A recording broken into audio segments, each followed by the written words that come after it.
Hello there, and welcome to the Snoozy Scientist.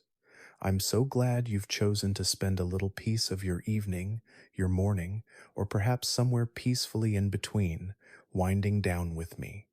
Tonight, we're going to drift into a time when being human was dangerous, a time when the odds were not in our favor. This was life between 200,000 and 50,000 years ago, an era when our ancestors were not the hunters at the top of the food chain, but the hunted. When the land, the sky, and every living thing seemed to conspire against us. Imagine waking up each day knowing you might not live to see nightfall. The world around us was alive with danger. The savannas and forests around us swarmed with predators far stronger and faster than we were. Lions twice the size of those we know now roamed the grasslands. Packs of hyenas prowled in the darkness. To make matters worse, the climate shifted without warning, turning fertile ground into desert or ice. Disease waited in every drop of water. Hunger followed us like a shadow. Over 99% of all species that have ever lived on Earth are now extinct, and at one point, we were on the verge of joining them. Our population was so diminished that fewer than 10,000 souls clung to life on a planet that seemed determined to erase us.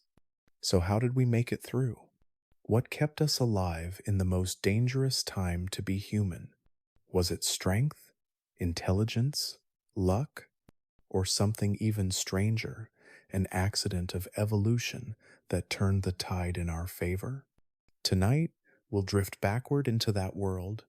We'll walk under the pale light of a prehistoric dawn, past the watchful eyes of lions in the grass, through camps that huddle close around the safety of a fire. We'll follow the science, the fossils, the DNA, the clues carved into stones to uncover how our ancestors not only survived, but thrived to become the rulers of this planet. If you're already enjoying this peaceful journey, it would mean so much if you gave this video a gentle like, or perhaps subscribed if you'd like more sleepy science stories like this one. And if you'd be so kind, let me know in the comments where are you winding down from tonight and what time is it there. It always brings me joy to see how far these gentle science stories manage to ripple out across the globe. Now get cozy. Maybe pull the covers a little tighter, take a slow sip of something warm, and let your thoughts drift softly. Because tonight, we are about to step into a world where survival was never promised to discover why we are all here today. The world our ancestors opened their eyes to was nothing like the one we know today. It was a place of extremes, a planet that could never seem to make up its mind. One year, the earth was lush and green, the air heavy with the smell of flowers and wet soil. The next, that same ground could be cracked and dry, the rivers nothing more than memory. And above it all, the climate shifted like a restless giant, tossing whole ecosystems into chaos. Between 200,000 and 50,000 years ago, the earth moved between the grip of an ice age and periods of fierce, searing drought. When the ice expanded, it swallowed huge portions of the planet under a crushing white sheet, locking up water and dropping sea levels so low that the edges of continents seemed to grow. Winds howled across barren plains, carrying stinging dust and snow. In Africa, the cradle of humankind, these glacial pulses often meant long stretches of dry, thin air. The land baked by a relentless sun during the day, chilled by sharp winds at night. These swings weren't gentle. They came with teeth. A shift in global temperature by just a few degrees could redraw the map of life. Forests withered into scrubland. Grasslands, once rich with herds, browned into deserts. In wetter periods, rivers swelled and plants exploded in green abundance, attracting vast migrations of animals. But when the rains failed, life itself seemed to retreat. The root of these swings was written in the air itself. Carbon dioxide, the invisible breath of the planet, rose and fell in great cycles. When CO2 levels dropped, plants struggled, leaves grew smaller, forests shrank, and with them, the animals that fed on them began to vanish. When CO2 climbed again, grasslands stretched wider, fruits ripened in abundance, and herds returned to feed. Our ancestors may not have known the science, but they felt its pulse in their bones.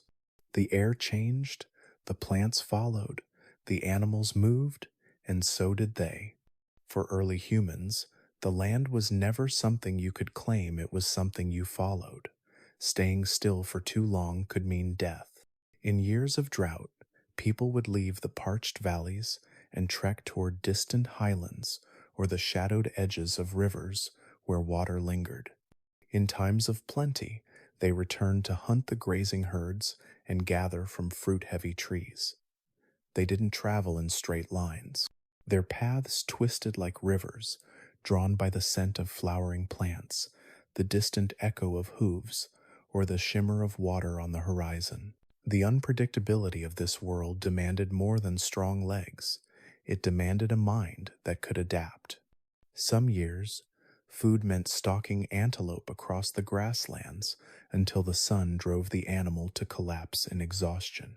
Other years, it meant crouching among thorny shrubs, plucking berries and roots to fill an empty stomach. When the rains came, fish and waterfowl became a feast.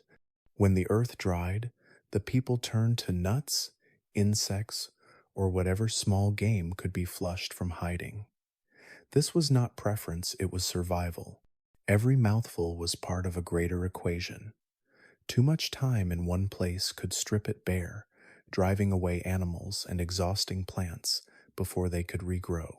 So humans learned to read the land like a living book, watching the patterns of migrating herds, the blossoming of certain plants, the calls of birds that hinted at nearby water. Even the clouds became a kind of language, speaking of storms far off or the dry spells to come. This moving life shaped more than their bodies. It shaped their culture, their tools, their way of seeing the world, carrying only what could be held. Every possession had to earn its place. Clothing was light, tools were portable, and fires had to be built quickly and left without regret. Even the stories they told around those fires likely carried the memory of places far away, rivers that had run dry, valleys where herds once darkened the horizon, mountains that rose like sentinels against the sky. And yet, for all the hardship, there was a rhythm to it. The people moved when the earth told them to move. They stayed when it offered enough to live. In this way, migration became not just a survival tactic, but a way of life. Children grew up learning the paths of the seasons, the taste of different lands, the smell of coming rain. They knew, without needing to be told, that the world could turn against them at any moment, and that the only constant was change. Through these cycles of feast and famine, our ancestors developed something far more valuable than strength. They developed flexibility. Not the kind that bends once, but the kind that bends 1,000 times without breaking. Their diets were not fixed, their shelters not permanent, their territories not marked by walls. Every skill they carried, from foraging to hunting, from tracking to tool-making, had to be ready to serve in a dozen different landscapes. And with every migration, they learned more. The scent of a new plant might lead to a food source they'd never seen before. The call of an unfamiliar bird could point to a hidden waterhole. Even the predators taught lessons where lions roamed, where crocodiles lay still beneath the water, where the hyena's laughter meant a kill was near. It was in this ever-changing, restless world that humanity was shaped, not in one place, but in many, not in stability, but in motion. And it was here, in this raw and shifting landscape, that the struggle to stay alive would push our species into the next challenge, a challenge with teeth, claws, and eyes that glowed in the dark. If the changing climate dictated where our ancestors could live, the living things around them decided whether they lived at all. And in Africa, during those ancient millennia, the rules were written by predators. The grasslands and woodlands of that time were home to hunters that make today's lions and leopards seem almost tame. Lions roamed in prides, but they were not the sleek, golden cats we know now. They were larger, nearly twice the size, with thick, muscular frames built to bring down not just antelope or zebras, but even the largest grazing beasts. In the dappled shade of acacia trees, saber-toothed cats watched the horizon, their long curved fangs flashing white when they yawned. And when the sun went down, the air often carried the eerie, rising laughter of hyenas, far more powerful than the ones we see today, animals whose jaws could crush bone like dry twigs. This was not a world where humans were the hunters at the top. We were small, slow, and fragile. Our skin tore easily. Our teeth could not pierce hide.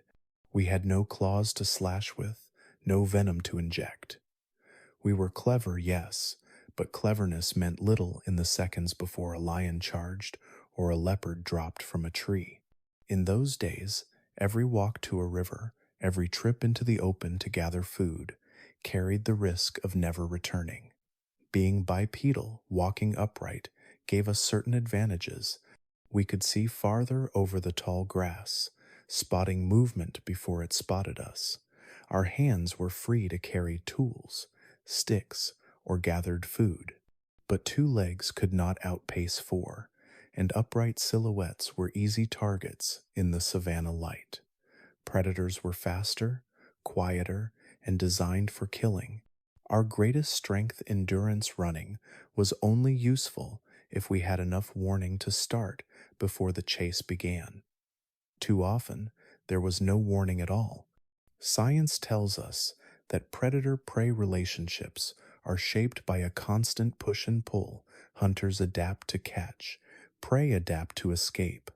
For most animals, the contest is physical, speed against speed, strength against strength. For early humans, the contest was uneven. We were not built for brute force. Our muscles could not match a big cat's leap. Our bite could not match a hyena's crunch. In those early days, the balance tilted heavily toward the predators. We were, by all the rules of the natural world, prey. Survival meant rewriting those rules. It began with safety in numbers. A lone human in the grass was an easy kill. 10 together, standing shoulder to shoulder, were a harder prospect. Larger groups could post watchers to scan the horizon, while others gathered food or rested. Children could be shielded in the center, and the vulnerable could be defended with stones or sticks. This wasn't foolproof. Predators could and did attack groups, but it shifted the odds just enough to matter. Our voices, too, became a weapon. Coordinated shouts, piercing screams, and rhythmic drumming of sticks against the ground could startle an approaching animal long enough to send it stalking away in search of quieter prey. A chorus of human noise, echoing across the grasslands, was not just communication, it was deterrence. Even so, fear must have been a constant presence. You could scare a lion with shouts once. The next day, it might return from a different angle, silent as a shadow. Then came fire. At first, it was something found a smoldering branch from a lightning-struck tree, carried carefully back to camp and guarded like treasure. Flames offered more than warmth or cooked meat. They were a boundary predators rarely crossed. The flicker of light, the heat, and the crackle of burning wood seemed to hold an unspoken command. Not here. Around the edges of those fires, humans could rest more deeply, talk more freely, and plan without every sense straining for the sound of padded paws in the dark. But fire was not always with them. In the early days, it could not be made at will. It had to be kept alive, fed through the night, nursed through rainstorms, protected from wind. Losing it meant returning to a more dangerous world. Every ember was a kind of insurance policy against the eyes gleaming in the shadows. Still, predators remained a daily, living threat.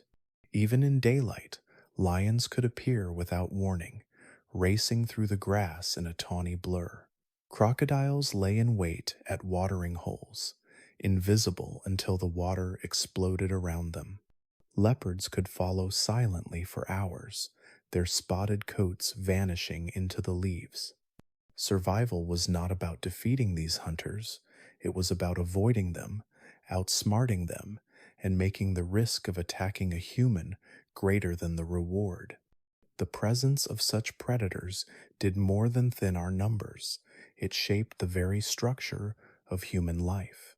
Camps were built with sightlines in mind, open enough to see what was coming, close enough to shelter for quick escape. Paths to water were chosen for cover, not speed.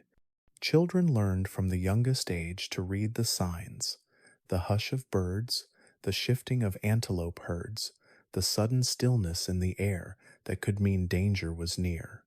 And as our ancestors grew more skilled at navigating this predator-rich world, they began to see patterns the trails lions used most, the seasons when crocodiles grew most aggressive, the distances at which hyenas would retreat from a group of shouting humans. These observations were not written down. They were lived, passed through generations in stories told by the fire, in warnings whispered to children, in habits so ingrained they became instinct. In this world, life was never guaranteed, but slowly, step by step, humans began to claim a little more of the night, a little more of the day. The predators did not vanish far from it, but our ancestors found ways to live in the same space without being entirely at their mercy. And that fragile balance opened the way for the next challenge, the one that came not from claws or teeth, but from the endless question of how to eat in a land where food could vanish overnight. Predators were not the only force shaping human life in those ancient days. Even when danger was kept at bay, even when the lion stayed in the grass and the leopards in the trees, there was another, more relentless enemy: hunger. The world our ancestors inhabited was a world without guarantees. Food did not wait on shelves or in baskets. It had to be found, taken, or dug from the ground. And what was there one week could vanish the next. The rains that fed the grass could fail, and with them the herds would move on, leaving behind silence and dust. Fruit trees that were heavy with food in one season would be bare in the next. Roots that once grew thick in the soil could wither and disappear when the dry winds came. Seasonal famine was a rhythm they knew well. The hungry season was not a concept but a reality, a stretch of weeks or months when the world seemed to hold back its gifts. Every year, humans had to bridge the gap between what the land gave and what their bodies needed to survive. Those who could not bridge it, the old, the sick, the unlucky, would weaken. In times of true scarcity, entire families and groups would wither away, leaving nothing but footprints in the sand and scattered tools in the dirt. And even when food could be found, it did not come without risk. Hunting was no small act of courage. It was stepping directly into danger.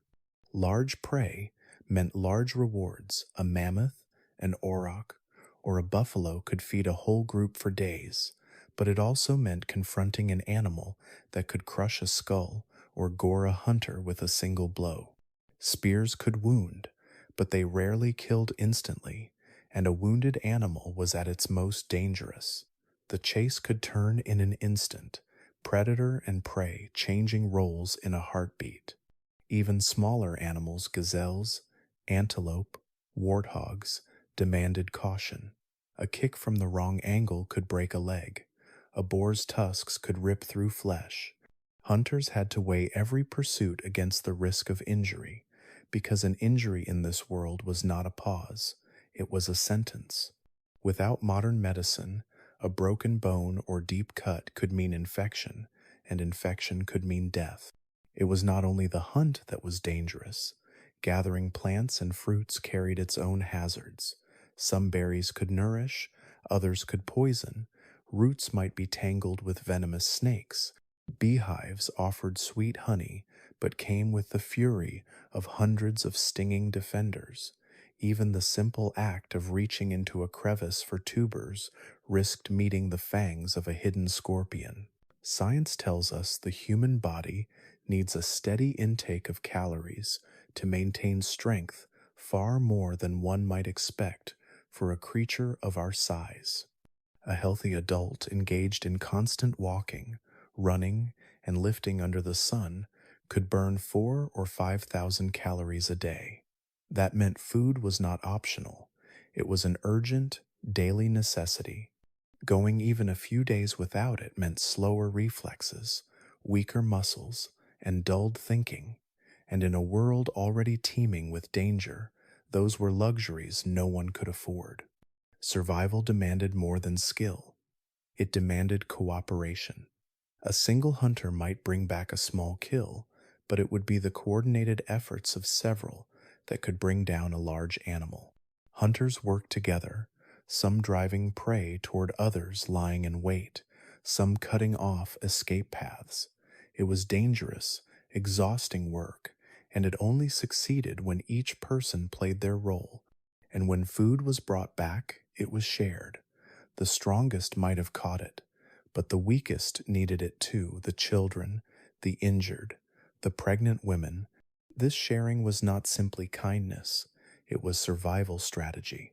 A group where everyone had enough to eat was a group where more members could contribute to watch, defend, hunt, and care for the young. Keeping the vulnerable alive meant keeping the knowledge and skills of the group alive. One of the most remarkable strategies our ancestors developed was persistence hunting, chasing an animal not for speed, but for endurance. Humans, unlike most predators, can sweat to cool their bodies, meaning we can run long distances without overheating. By tracking and pursuing an animal for hours under the hot sun, switching runners to keep the pace relentless, humans could exhaust prey until it collapsed from heat and fatigue. It was not quick, and it was not without risk. The chase could range far from safety, and predators could be drawn to the same weakened animal. But it was a way to turn human stamina into a weapon in a world ruled by speed and strength. Even persistence hunting relied on cooperation. While one group kept the animal in sight, others would cut across terrain to intercept it. Communication through shouts, gestures, and whistles coordinated the chase across miles of open land. And when the animal finally fell, the entire group would come together, some to butcher the meat quickly before scavengers arrived, others to keep watch for the sudden glint of eyes in the grass. Every meal was a victory. Every bite was a reminder that survival came at a cost paid in sweat, in danger, and sometimes in blood. The work of finding food never stopped. As soon as one meal was done, the search for the next began, and while food gave life, it also dictated movement, forcing humans to follow the shifting migrations of herds and the seasonal bloom of plants. It was this constant search that shaped the flow of human life, not just where we went, but how we thought, how we worked together, how we learned to read the land like a map written in grass, wind, and animal tracks. And yet, even with skill, cooperation, and courage, hunger was never fully banished. Some seasons, it was simply endured. Other seasons, it was made worse by the harsh hand of the climate, when water itself, the source of all food, became the next great test for survival. The search for food was already a gamble, But there was something even more unpredictable shaping the game: the mood swings of the planet itself. In the world of our ancestors, the climate was not the slow, steady change we think of today. It was a pendulum that could swing violently within a single lifetime. A child could be born into warmth, grow up under open skies and green plains, and live long enough to see that same land buried under ice. Others began life in the grip of cold winds and would later feel the air grow heavy with heat, the rivers shrink, and the grasses turn brittle under the sunday. These shifts did not happen gently. They came like a door slamming shut, sometimes in just a few decades, swift enough that the elders could remember the world before, yet long enough to trap the young in the after. When the great ice sheets to the north grew larger, they did not only freeze the lands they touched, they pulled moisture from the air, locking vast amounts of water inside walls of ice. This meant less rain fell in Africa. The great green belts that once fed herds and humans alike would shrink, replaced by dry, empty ground that cracked beneath the feet. Lakes would shrink into muddy basins, and rivers would thin into trickles. In places, the air would carry the bitter scent of dust instead of the freshness of rain. And then, in other times, the pendulum would swing the other way. The ice would retreat, the rains would return, and the world would burst into life again.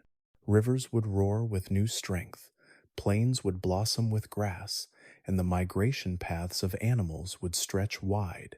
But abundance carried its own risks. Heavy rains could bring floods. Stagnant pools left behind could breed swarms of biting insects, spreading sickness with each sting. Humans learned quickly that no place stayed safe forever. Survival meant moving following the seasons, chasing the rains, shadowing the herds that in turn were chasing the greenest grass. It meant reading the land and sky like an ever-changing map, watching the shapes of clouds, the color of leaves, the tracks pressed into the earth. For some groups, migration was measured in short loops, moving between a dry season camp and a wet season camp, returning to the same spots when conditions allowed. For others, it meant journeys that spanned hundreds of miles, crossing valleys, ridges, and deserts in search of what the climate had taken away. But migration alone could not solve every problem. Sometimes the land gave less than expected. In those seasons, humans adapted by broadening their diets. They learned to eat from a wider menu of what the land offered: nuts, seeds, tubers, roots, insects, shellfish along the coasts. Each had its own way of being found, prepared, and shared. It was not always enough to satisfy hunger, but it was enough to keep life going until the herds returned or the rains fell again. The most resilient groups learned to prepare for the lean times during the good ones. When food was plentiful, they dried strips of meat in the sun until it was light, portable, and slow to spoil. They stored nuts in woven baskets high above the ground, safe from scavengers. Dried berries and seeds were kept in skins, carried from camp to camp. This was the first quiet step toward planning ahead, an ability that would one day define us. Clothing, too, became a tool against the climate's unpredictability. In colder times, animal hides were scraped clean, softened, and sewn into coverings that held in warmth during freezing nights. In hotter seasons, lighter coverings shielded skin from the burning sun and blowing dust. Clothing was not just protection, it was survival gear that allowed humans to keep moving, even when the climate swung wildly from one extreme to the other. These adaptations were not the work of a single mind or a single generation. They were learned, tested, and passed down, shared in quiet conversations around fires, in gestures shown to children as they helped prepare hides or lay out food to dry. In this way, survival strategies became part of the culture, woven into the very rhythm of life. Yet even with all this knowledge, the climate still dictated the pace of existence. It decided when to move, where to settle, and how long to stay. And as humans journeyed across the land to escape drought, cold, or floods, they found themselves drawn again and again to the most precious and dangerous resource of all, water. Because where there was water, there was life, but also death waiting in the shadows. The rains could be chased, and the herds could be followed, but no matter how far our ancestors traveled, every path eventually led to water. It was life's greatest gift and its greatest gamble. In the dry seasons, rivers would shrink until their beds cracked underfoot. Waterholes became small, muddy bowls surrounded by dust, the air above them shimmering with heat. And in that shrinking circle of liquid hope, every living thing gathered, herds of antelope, elephants, buffalo, all desperate for a drink.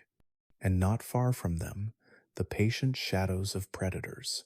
Lions crouched low in the grass, crocodiles lying still just beneath the surface, hyenas circling at a distance, waiting for the weak or distracted. For humans, water was both a necessity and a trap. The moment a group approached a riverbank or a muddy pool, they were stepping into a place where the odds of survival shifted. The same heat that drew them here also drew everything else, prey and predator alike, into dangerous proximity. One wrong step could mean a sudden charge from a big cat or the explosive lunge of a crocodile hidden in the murk. But even if the predators were avoided, there was danger in the water itself.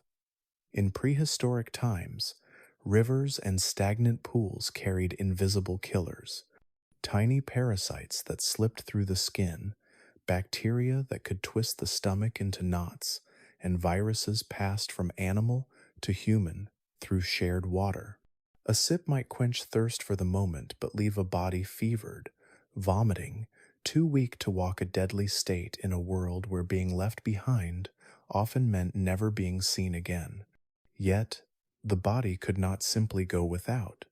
Humans, like all mammals, are built of water. Lose too much of it, and the blood thickens, the heart strains, the brain slows. Dehydration begins subtly, a dry mouth, a headache, a sense of fatigue, but in the heat of the savanna or desert, it can tip from discomfort to collapse within hours. The science is stark. When the body loses even 2% of its water, mental performance declines. At 10%, survival becomes unlikely without immediate replenishment. Still, our ancestors had one advantage over many of the animals they shared the land with: the ability to endure heat. Most mammals rely on panting to release excess warmth, a method that fails under prolonged effort in the sunday. Humans, on the other hand, sweat an extraordinary cooling system that lets us move and work in high temperatures for longer than many of the predators that stalked us. This endurance was a double-edged gift. It meant we could travel farther between water sources, but it also meant we lost more water through sweat, forcing us to drink often. To survive, humans began looking for ways to take water without stepping into the predator's trap. In some places, they learned to dig shallow wells a short distance from the main waterhole, tapping into seepage underground. These were safer away from the crocodile's reach and the lion's ambush spot, though still close enough to refill skins or gourds. In other places, they followed the paths of roots to hidden pockets of moisture in the earth, cutting into them for a few precious mouthfuls. And when the water they found was foul or stagnant, they turned to one of the simplest but most powerful tools at their disposal: fire. Stones were heated in the coals until they glowed red, then carefully dropped into water held in skin or wooden containers. The heat would kill many of the unseen dangers, turning a risky drink into a safer one. This practice was not just clever, It was a quiet act of defiance against a world that seemed set on making every sip a gamble. But even with these strategies, approaching water was never routine. It was done with watchfulness, with scouts placed to scan the grass for movement, with weapons in hand and the air heavy with tension. The group would drink quickly, refill what they carried, and leave because lingering too long meant becoming part of the food chain in the worst possible way. And as they moved on from the water's edge, bellies full and skins heavy, there was always the awareness that they had only won one battle.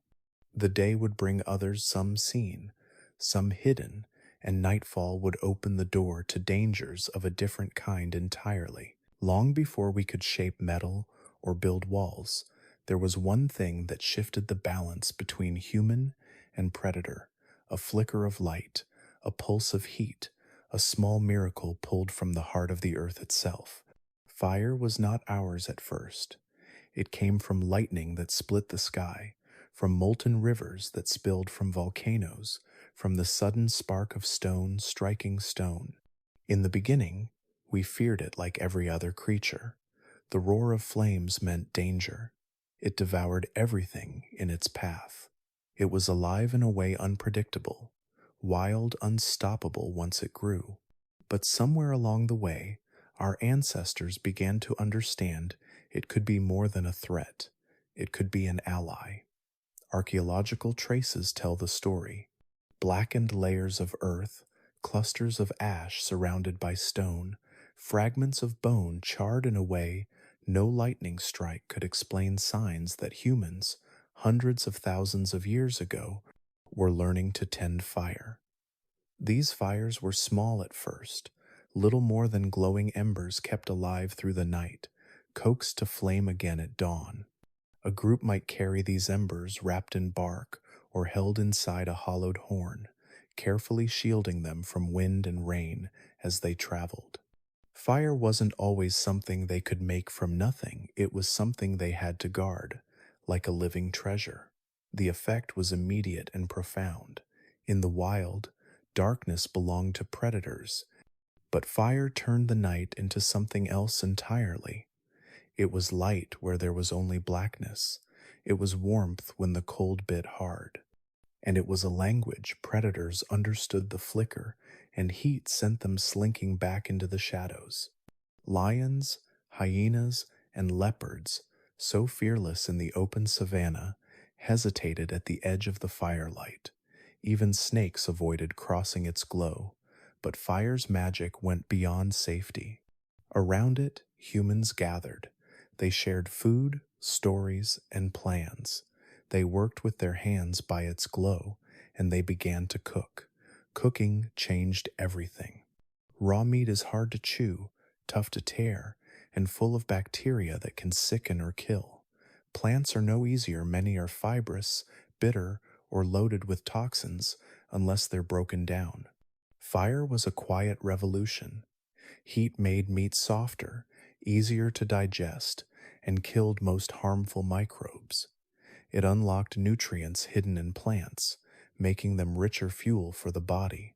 And that fuel had a purpose. The human brain, though only about 2% of body weight, demands an enormous share of our daily energy, roughly 20%. Cooking meant more calories could be taken in, with less effort spent chewing and digesting. Over generations, this surplus of energy supported the growth of larger, more complex brains. With more brain power came better tools, deeper cooperation, and more sophisticated strategies for survival. But this gift came with danger. In the dry season, a single spark could spread across the land faster than a man could run. A fire meant to warm and protect could roar into an unstoppable wall of flame, devouring grass, trees, and everything in its path. In those moments, fire did not care if you were predator or prey, it took all. Our ancestors learned respect alongside mastery. Children were taught early that fire was alive in its own way, and that it demanded rules. Flames were not left unwatched. Campsites were cleared of dry grass before fires were lit. And when it was time to move, embers were carried with care, glowing seeds to start the next blaze, kept alive by the gentle breath of someone walking at the back of the group. Transporting fire was as important as making it. In places where storms were rare and lightning strikes uncommon, the loss of a fire could mean days or weeks without its protection. So it traveled with the people hidden under layers of ash to keep it smoldering, carried inside thick pieces of wood that burned slowly from the inside out. Fire was not simply a tool, it became a heartbeat in the life of the tribe. The first flames of evening brought relief, the soft crackle filling the silence after a long day. The smoke curled upward into the dark, carrying with it the scent of meat, the warmth of shared space, and the promise of another morning. Around it, hands worked on tools, eyes scanned the shadows, and voices told stories, some true, some imagined, of the world beyond the glow. And as the fire burned, so did something else, the understanding that survival was no longer only a matter of running faster or striking harder. It was about shaping the world in ways no other creature could. It was about bending the dangerous to serve the fragile. From this glow, new dangers would emerge and new solutions to meet them. And as night turned to morning, the fire's embers would be carried onward, just as the people would carry their fragile lives into a world still filled with things that could end them in an instant. When the sun dipped below the horizon, the world of our ancestors transformed. The safety of daylight, however fragile, was replaced by a darkness so complete that the land seemed to vanish around them. The air cooled, shadows deepened, and every sound carried farther through the stillness. For humans, the night was never neutral. It belonged to predators. Our eyes, though remarkable in many ways, were never built for dominance in the dark. Compared to a lion's or a hyena's, our night vision is poor. We lack the reflective membrane, the tapetum lucidum, that allows many nocturnal hunters to see clearly in near total darkness. We cannot widen our pupils as far as they can, nor do we have their dense arrangement of rod cells that drink in even the faintest glimmers of light. While a predator could pick out the faint ripple of grass hiding prey from 30 paces, a human might only see an unbroken wall of shadow. This imbalance tilted the odds dangerously. After dark, the hunters we shared the land with gained a near supernatural advantage. Lions could stalk unseen until they were almost upon us. Hyenas, with their crushing jaws, worked in packs, circling quietly before rushing in with terrifying speed. Leopards melted into the trees, descending without a sound. In the black hours between dusk and dawn, even the simplest tasks, fetching water, checking the perimeter of a camp, moving between sleeping spaces, could turn into fatal encounters. But night was not only dangerous because of what we couldn't see, it was dangerous because it sharpened the senses of those who hunted us. Sound carried more cleanly in the cool night air. The faint shuffle of a human foot might travel far enough to draw unwanted attention. Our scent, too, became a beacon. Predators could track it easily under the still, dense air that often settles after sunset. In the wild, darkness was not an absence of activity, it was a shift in power, and yet humans were not helpless. We adapted. The first defense was light. Fire, which had already given warmth and protection, became a way to push back the darkness. Flames didn't just allow us to see, they told the predators that this space was claimed. Animals that might attack in shadow hesitated to cross into firelight. The flickering glow made the outlines of humans unpredictable, the moving shadows breaking up our shape and confusing even sharp-eyed hunters. Moonlight, too, became part of our defense. On clear nights, its pale glow softened the darkness just enough for us to move, to watch, and to work.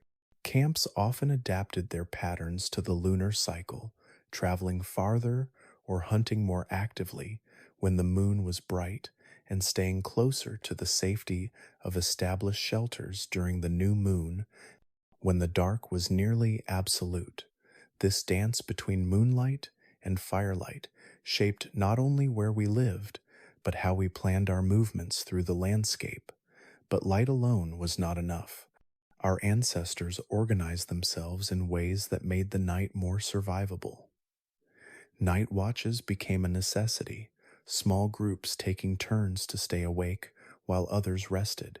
These sentinels sat near the fires, scanning the shadows for movement, listening for the soft pad of paws or the low rumble of a growl.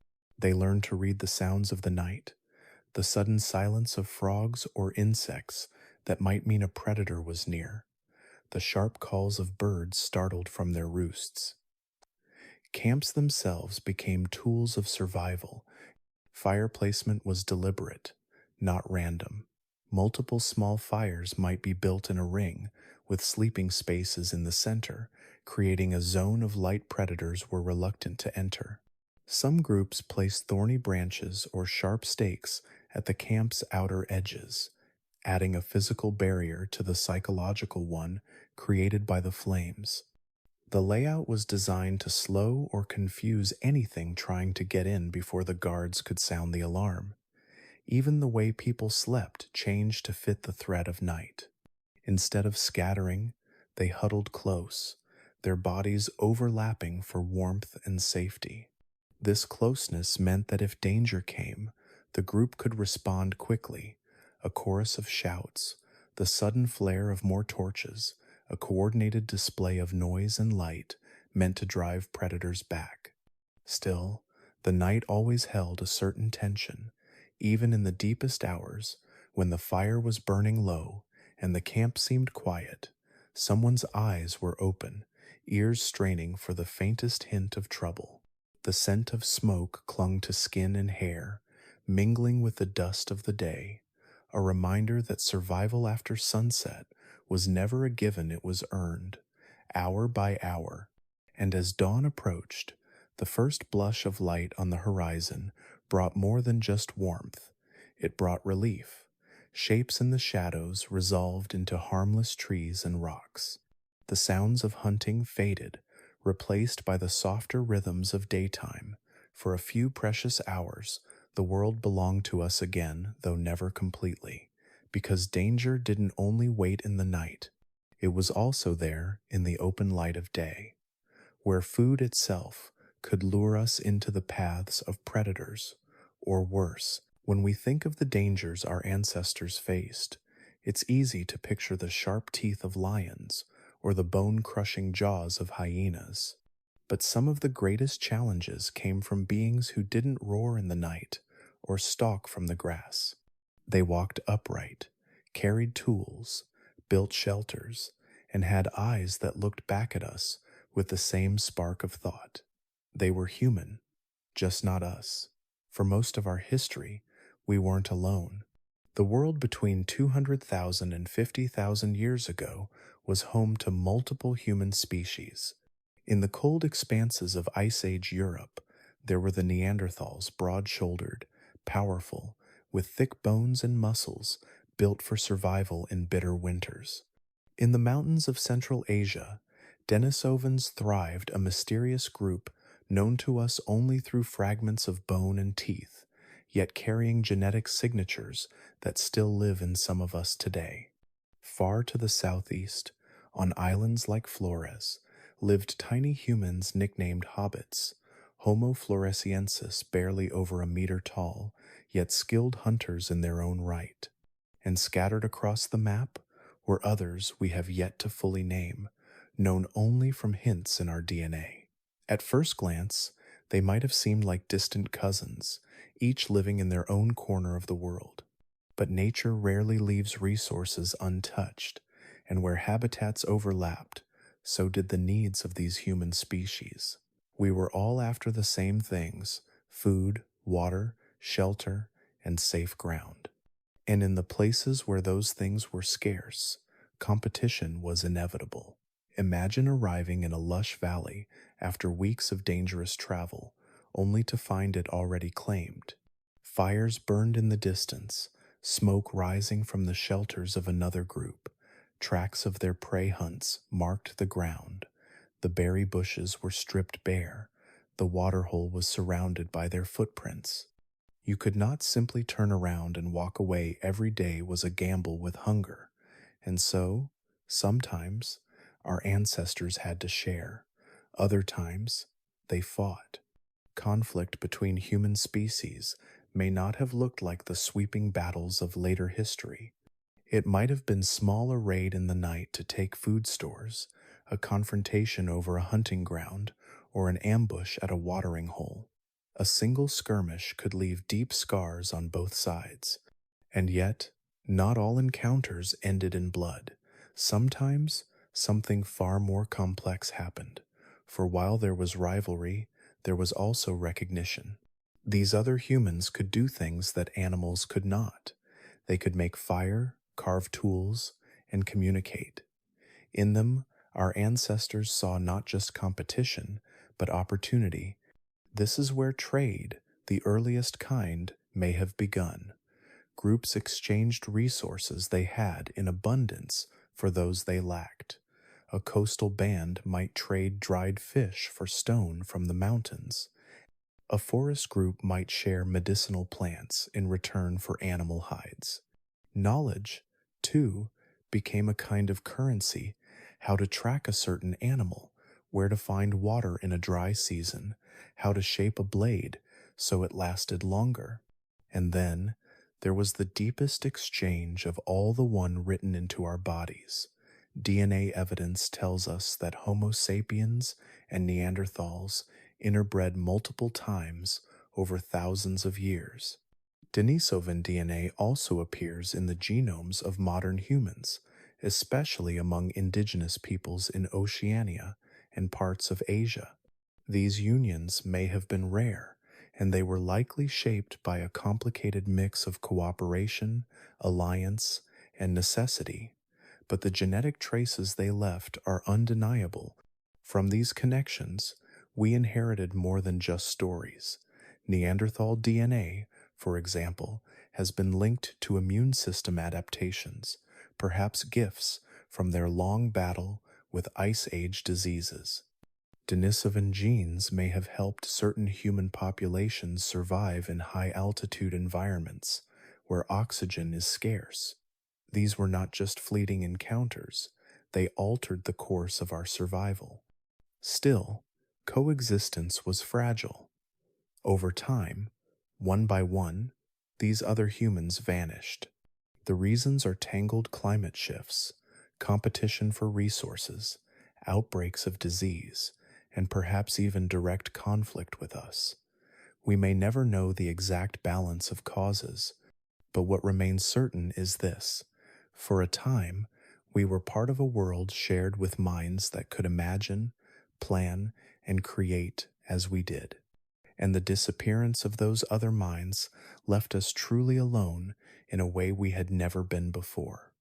Yet, survival in that world, even without rivals, was never guaranteed. Because while other human species could take your food or your shelter, there was another threat that could take something even more vital. It was invisible, unpredictable, and it traveled through the air, the water, and the bodies of those you loved. It didn't roar in the night, but it could bring down a strong hunter as easily as a predator's claws. It was disease, and in the world of our ancestors, it was everywhere. Long before the word disease existed before microscopes, hospitals, or even the idea that invisible things could make you sick, our ancestors lived under its constant shadow.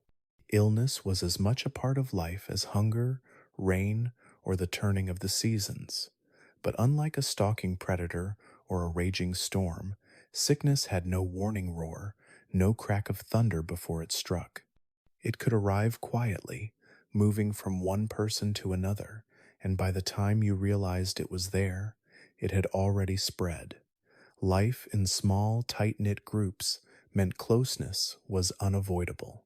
People slept together for warmth, huddled around the same fire, drank from the same skins of water, and shared meals from the same bowl. In the bitter cold, they crowded into low-roofed shelters where the air was thick with the smoke of the fire and the breath of dozens of lungs.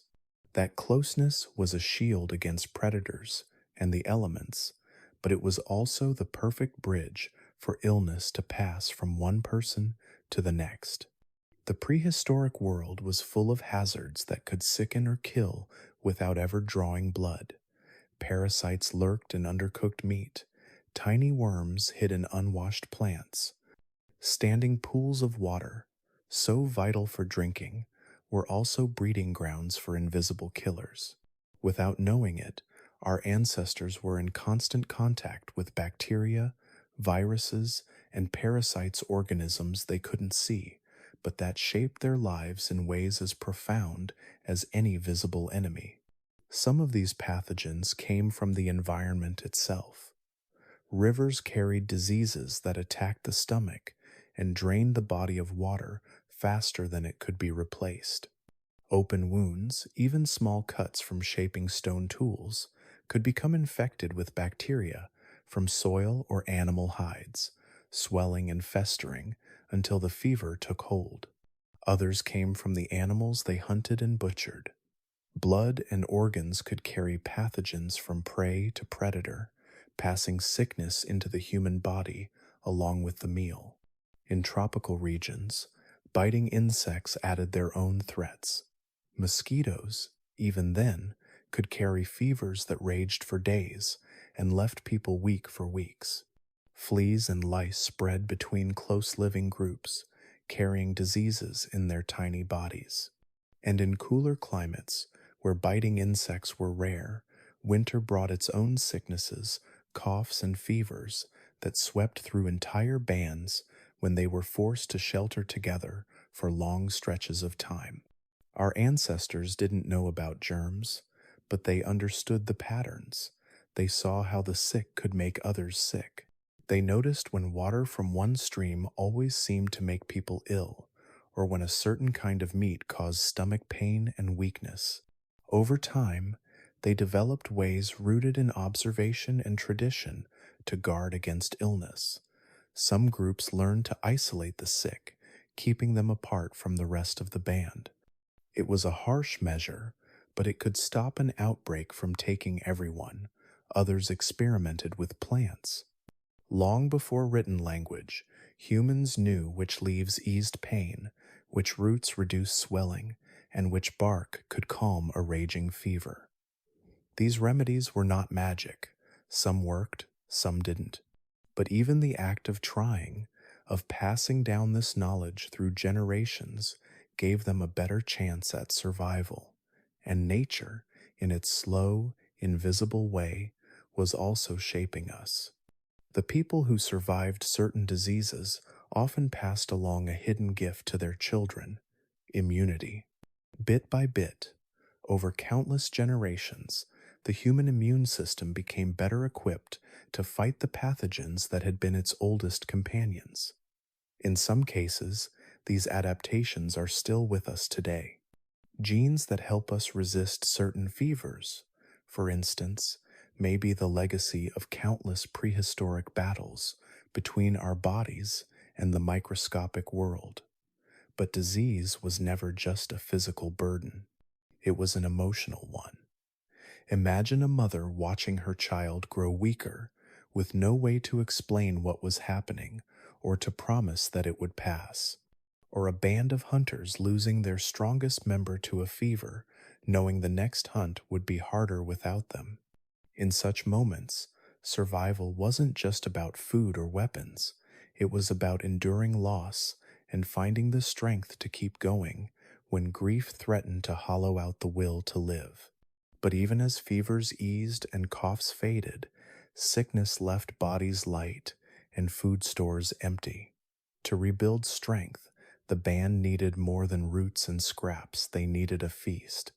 And that meant turning back to the great animals on the plains, where one kill could pull an entire group out of weakness. In the world our ancestors inhabited, food was not simply a matter of gathering berries or plucking fruit from a tree. The greatest prizes, the ones that could feed a band for days, even weeks, were also the most dangerous to pursue.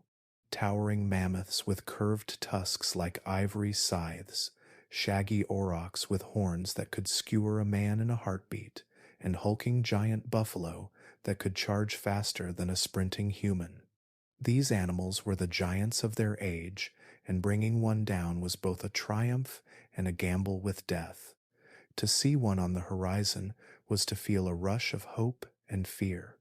They were walking feasts, hundreds of pounds of meat, fat, marrow, and hide. A single successful hunt could mean warmth from furs, tools carved from bone, and bellies full long after the kill. But each attempt meant entering a contest of strength and skill against an animal many times a human's size. The hunter's advantage lay not in brute force, but in patience, planning, and the willingness to risk everything for the survival of the group. Persistence hunting was one of the strategies early humans relied upon, a method that did not require speed so much as endurance. Unlike the predators that could sprint for only short bursts, humans were built for long, steady pursuit. Our ancestors would track a giant animal across open plains, following its footprints and signs of passage. They would run, walk, and jog for hours, sometimes through the heat of the day when the animal's body would overheat. Bit by bit, exhaustion would slow the prey until finally it could be approached closely enough for the strike. It was a test of stamina not just for the hunters, but for the entire group, who had to keep pace and maintain the chase over miles of rough ground. Other times, the hunt was more about the moment than the miles. Ambush tactics were dangerous but efficient. Hunters learned to read the land, using gullies, rocky outcrops, and thickets to hide their movements. Some would position themselves ahead of the prey's path, while others drove the animal forward with shouts, thrown stones, and waving branches. The goal was to channel the giant toward the waiting spears or into traps like pits dug into the earth and lined with sharpened stakes. These moments were pure chaos, the pounding of hooves, the ground trembling under the animal's weight, the shouting of hunters, the whistle of spears through the air. In the blink of an eye, the tide could turn. One wrong step, one misjudged distance, and a hunter could be trampled or gored before anyone could reach them. Injury in those days was not an inconvenience. It was often a sentence. A broken bone, a deep gash, or an internal wound could mean being left behind or lingering in pain until the body could no longer endure. Without medicine, infection was a constant danger. Even if the group stayed to care for the injured, every extra day meant more mouths to feed and fewer able-bodied hunters to bring in food. It was a harsh balance between compassion and survival, one that every band had to weigh in the quiet moments after a hunt had gone wrong. The danger was so great that hunting giants became a feat of coordination as much as courage. Roles were assigned based on skill and experience. Some were trackers, reading the faintest signs, a crushed blade of grass, a disturbed patch of soil to follow the animal's movements. Others were drivers, skilled at keeping the prey moving in the right direction. Still others were the strikers, often the strongest and most practiced with the spear or at close-range combat. Even those who did not throw weapons had their place ready to rush in with more spears, to guard the flanks from stampeding escape, or to help drag down the wounded animal in its final moments. Hunting giants required not just teamwork in the moment, but trust built over seasons of shared effort. Everyone had to rely on the others to hold the line, to keep the formation tight, to not lose their nerve when the animal turned to fight, and when the kill finally came, the victory belonged to all. Meat was divided, hides scraped clean, bones split for their rich marrow. Nothing was wasted, even the sinew was saved for cord and bowstring, the fat rendered for cooking or light. But hunting was never an end in itself. The kill was only part of the struggle. Once the animal lay still, there was the challenge of butchering it quickly before predators arrived to claim it. Lions, hyenas, and other scavengers could be drawn to the smell of blood from miles away. Sometimes the hunters themselves became the hunted in those tense hours after a kill, forced to guard the carcass with fire and weapons until it could be carried or dragged back to camp.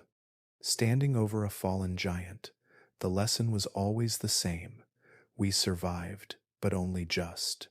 If we were to keep hunting beasts that could crush us, we had to strike sooner, from farther, and with greater force. So the work began not on the animal, but on our spears. The earliest weapons in human hands were almost laughably simple, yet they were the thin line between life and death. A sturdy branch, stripped of bark and sharpened to a point over a fire, could be enough to keep a predator at bay or pierce the hide of a smaller animal, but a wooden spear alone had limits.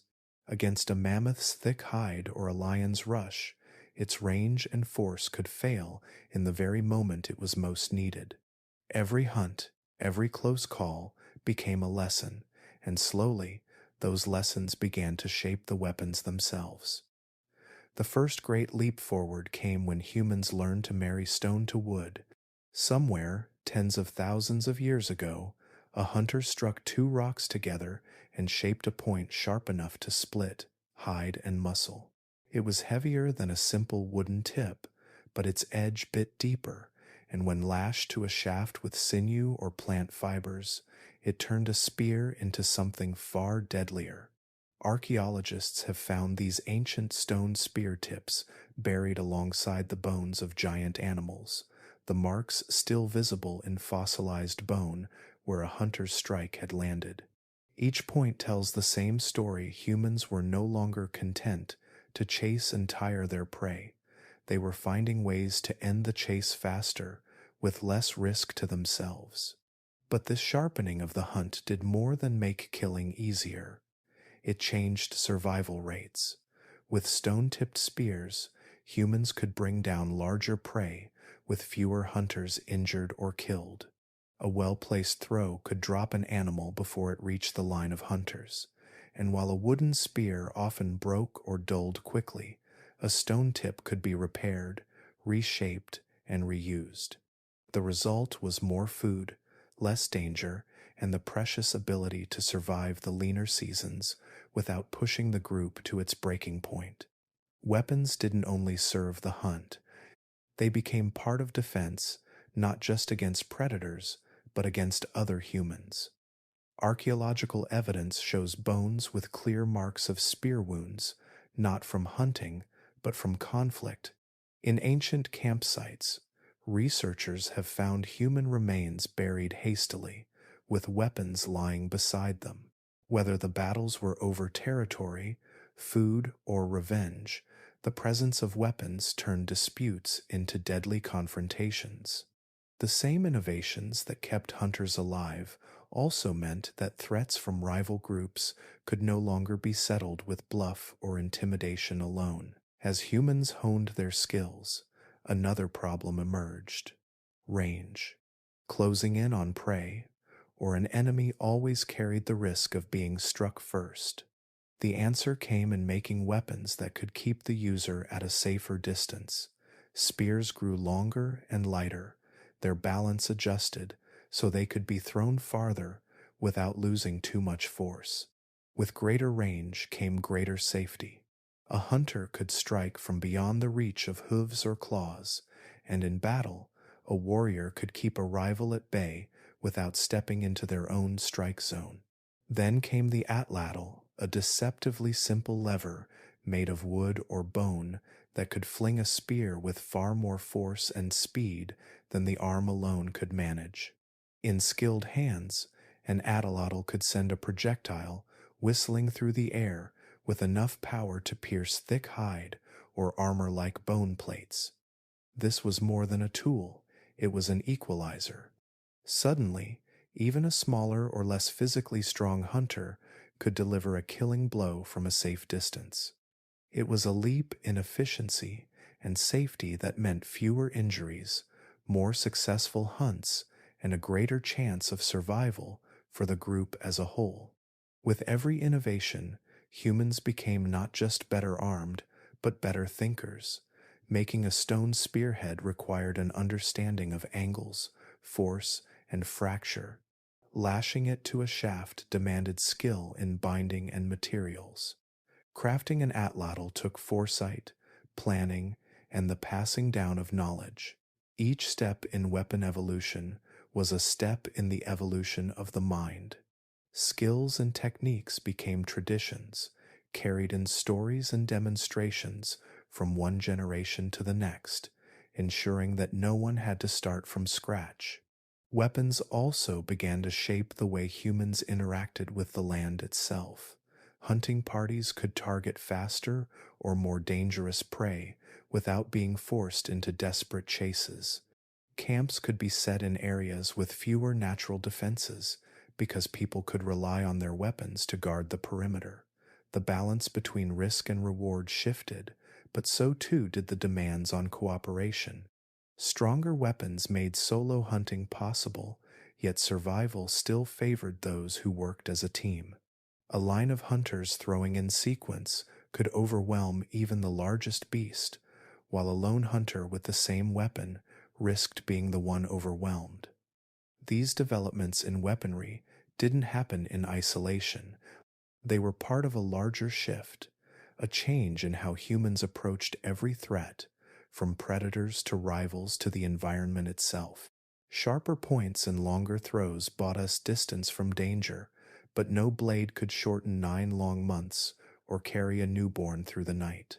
Beyond weapons lay a different struggle entirely, protecting mothers and helpless infants long enough for them to become hunters too.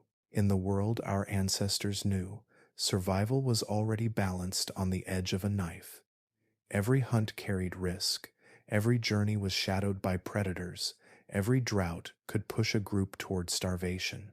But there was another challenge that never relented, one built into the very nature of being human.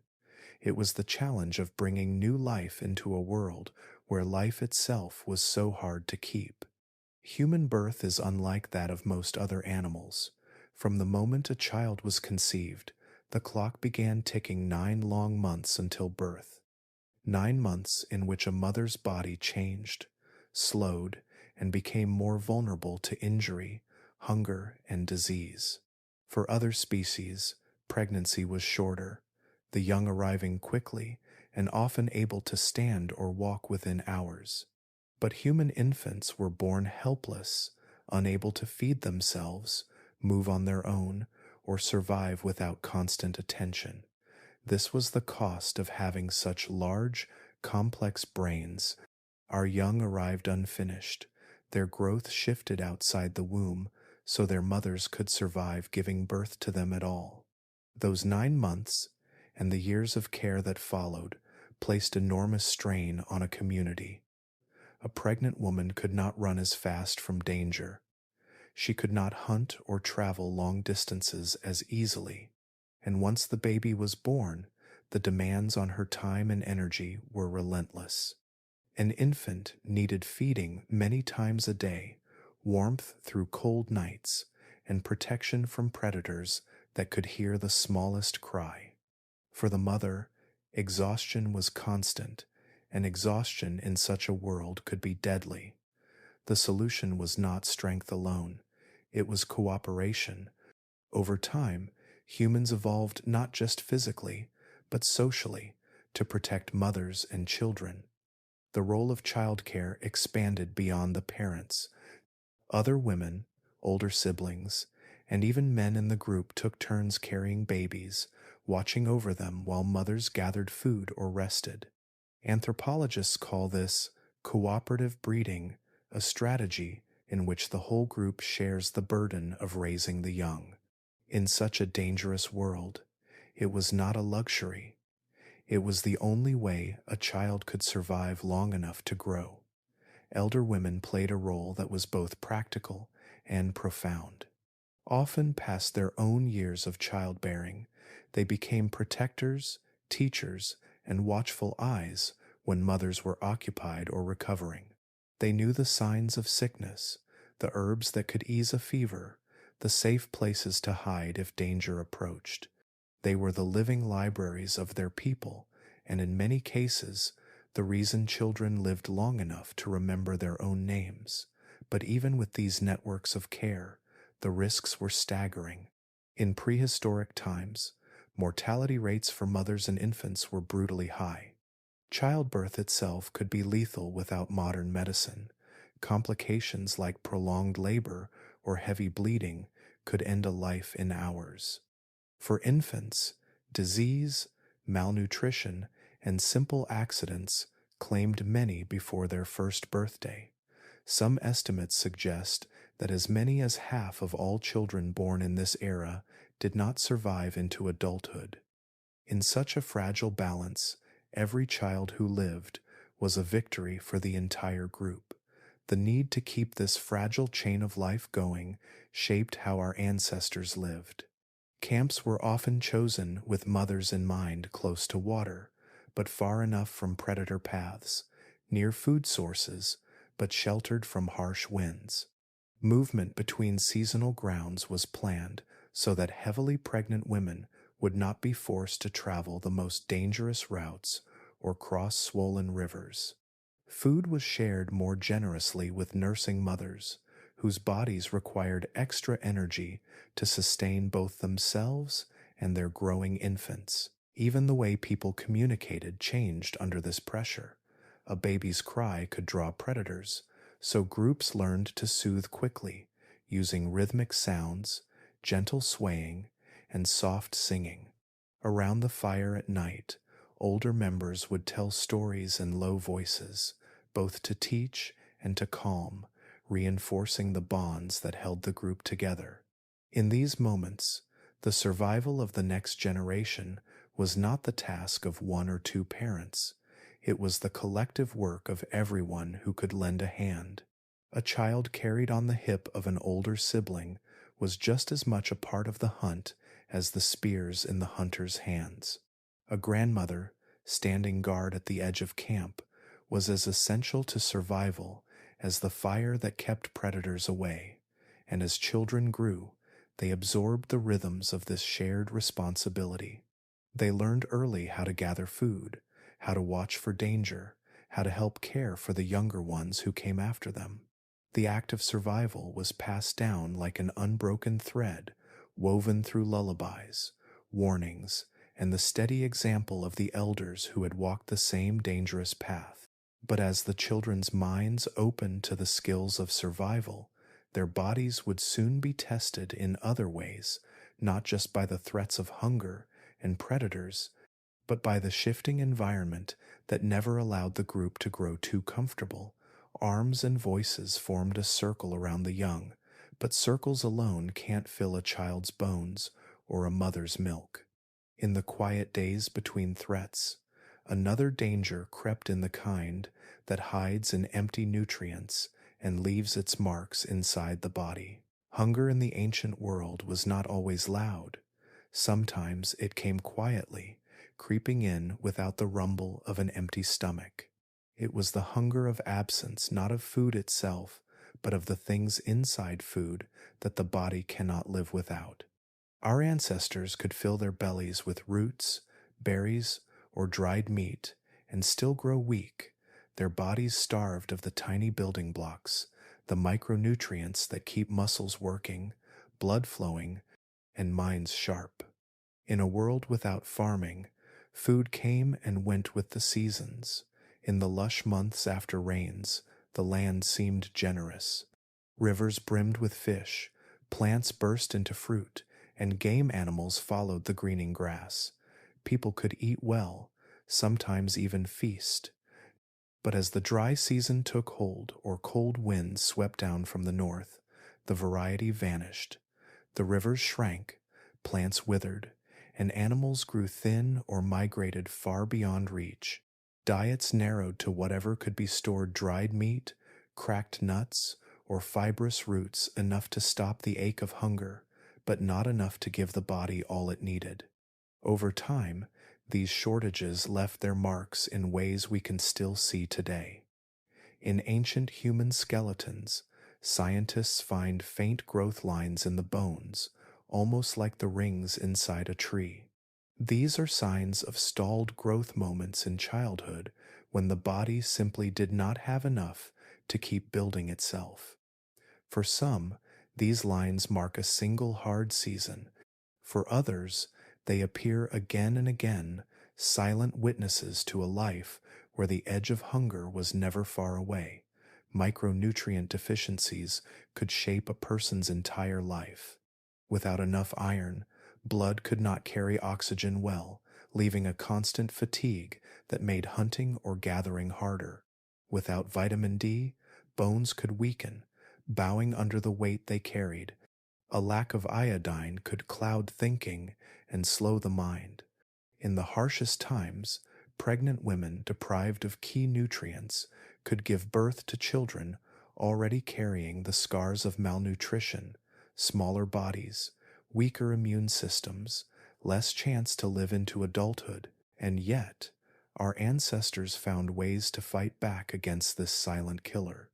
They learned to read the land in extraordinary detail, to know not just where food was, but where food rich in life-sustaining nutrients could be found. Some plants, bitter to taste, were gathered not for their flavor but for the minerals they offered. When meat was scarce, people turned to the insects that hummed in the grass or clung to tree bark: ants, termites, grasshoppers, small sources of protein, fat, and trace minerals that could mean the difference between sickness and health. Near coasts or rivers, shellfish became a hidden treasure. Clams, mussels, and oysters clung stubbornly to rocks, offering dense, nutrient-rich meals when other resources failed. These foods could be collected with little risk compared to hunting large animals, and they could be eaten fresh or dried for later use. Even children and elders could help gather them, making shellfish an equalizing source of survival. People also learned to combine foods in ways that unlocked more from each bite. Tubers might be roasted to release more energy. Certain leaves were paired with meat to help the body absorb iron more efficiently. Knowledge of these combinations was passed down not in books, but in stories and shared meals, in the hands of grandmothers showing children how to prepare a root so that it gave strength instead of sickness. But hunger never stayed gone for long. A sudden drought could strip the land bare, wiping out plants and driving game animals far away. A flood could drown fields of wild grains before they were ripe. Even in good years, there was always the need to prepare for the lean times ahead, gathering nuts before they fell, drying strips of meat in the smoke of a fire, caching stores in places safe from scavengers. These rituals of preparation became woven into daily life, as important to survival as the hunt itself. And still, there were seasons when the land simply could not provide. During those times, people became wanderers once more, following the faintest promise of food. They moved toward river deltas, where fish might still be caught, or to highlands where cooler air slowed the decay of what little they found. Each journey carried its own dangers: predators, rival groups, or the risk of arriving to find the land already stripped bare by others. It was in these migrations, chasing the memory of better days, that our ancestors' resilience was tested most. We learned to nibble from the hidden corners of the land: shellfish, insects, bitter greens, but some seasons simply refused to give, and when the land said, "Not here," our feet answered for us. The search for steady food pulled us onto longer paths, and those paths led out. They say every journey begins with a single step, but for our ancestors, that first step out of Africa was not just a choice, it was a gamble with life itself. The land that had cradled us since the dawn of our kind was shifting. Herds of antelope, zebra, and buffalo, once abundant, were thinning out in familiar hunting grounds. Rain patterns wavered, rivers changed their courses, and forests retreated. The air itself carried new scents, drier, harsher, hinting at scarcity. We followed the movement of prey, the whisper of distant water, and the promise of lands beyond the horizon. No one knew what lay ahead. There were no maps, no stories of faraway safety. The decision to leave was not made in a single night. It came slowly, as each season made the old routes harder to survive. When the herds wandered farther than before, the hunters followed. The gatherers went too, for where the animals roamed, fresh pastures often bloomed, and once a group left, it rarely turned back. The land behind them no longer offered what it once did. The first great barrier was heat endless, unbroken stretches of sand and stone where the sun scoured the skin and water was a prize rarer than meat. Across what is now the Sahara, they moved at night when the air cooled and the stars showed the way. By day, they sheltered in shade when they could find it, conserving every drop of moisture. Some carried small water in skin pouches. Others relied on roots and succulent plants to keep their mouths wet. In those deserts, the strongest protection was not a spear, but the memory of where the next drink lay hidden. When the deserts ended, the mountains began. Jagged spines of rock tore across the land, each ridge a challenge to climb. Here, the cold was a stranger, thin air bit at the lungs, and sudden storms swept in without warning. Snow dusted the higher peaks, alien to those born under the African Sunday. The elders taught the younger ones to wrap themselves in layered hides, to move slowly, to rest when the wind howled too loud to hear one another's voices. Paths twisted through narrow passes where the echo of footsteps might belong to your own group or something else waiting beyond the turn. Crossing into the colder regions meant learning a new language, the language of ice. In some places, rivers froze solid, and the earth cracked like glass beneath the cold's grip. Ice reflected sunlight so fiercely that it stung the eyes, forcing them to invent coverings that shielded their vision. Those who stayed alive in these lands were quick learners, how to track prey in snow by the faintest print, how to keep a fire alive through long nights where the air could freeze exposed skin in minutes.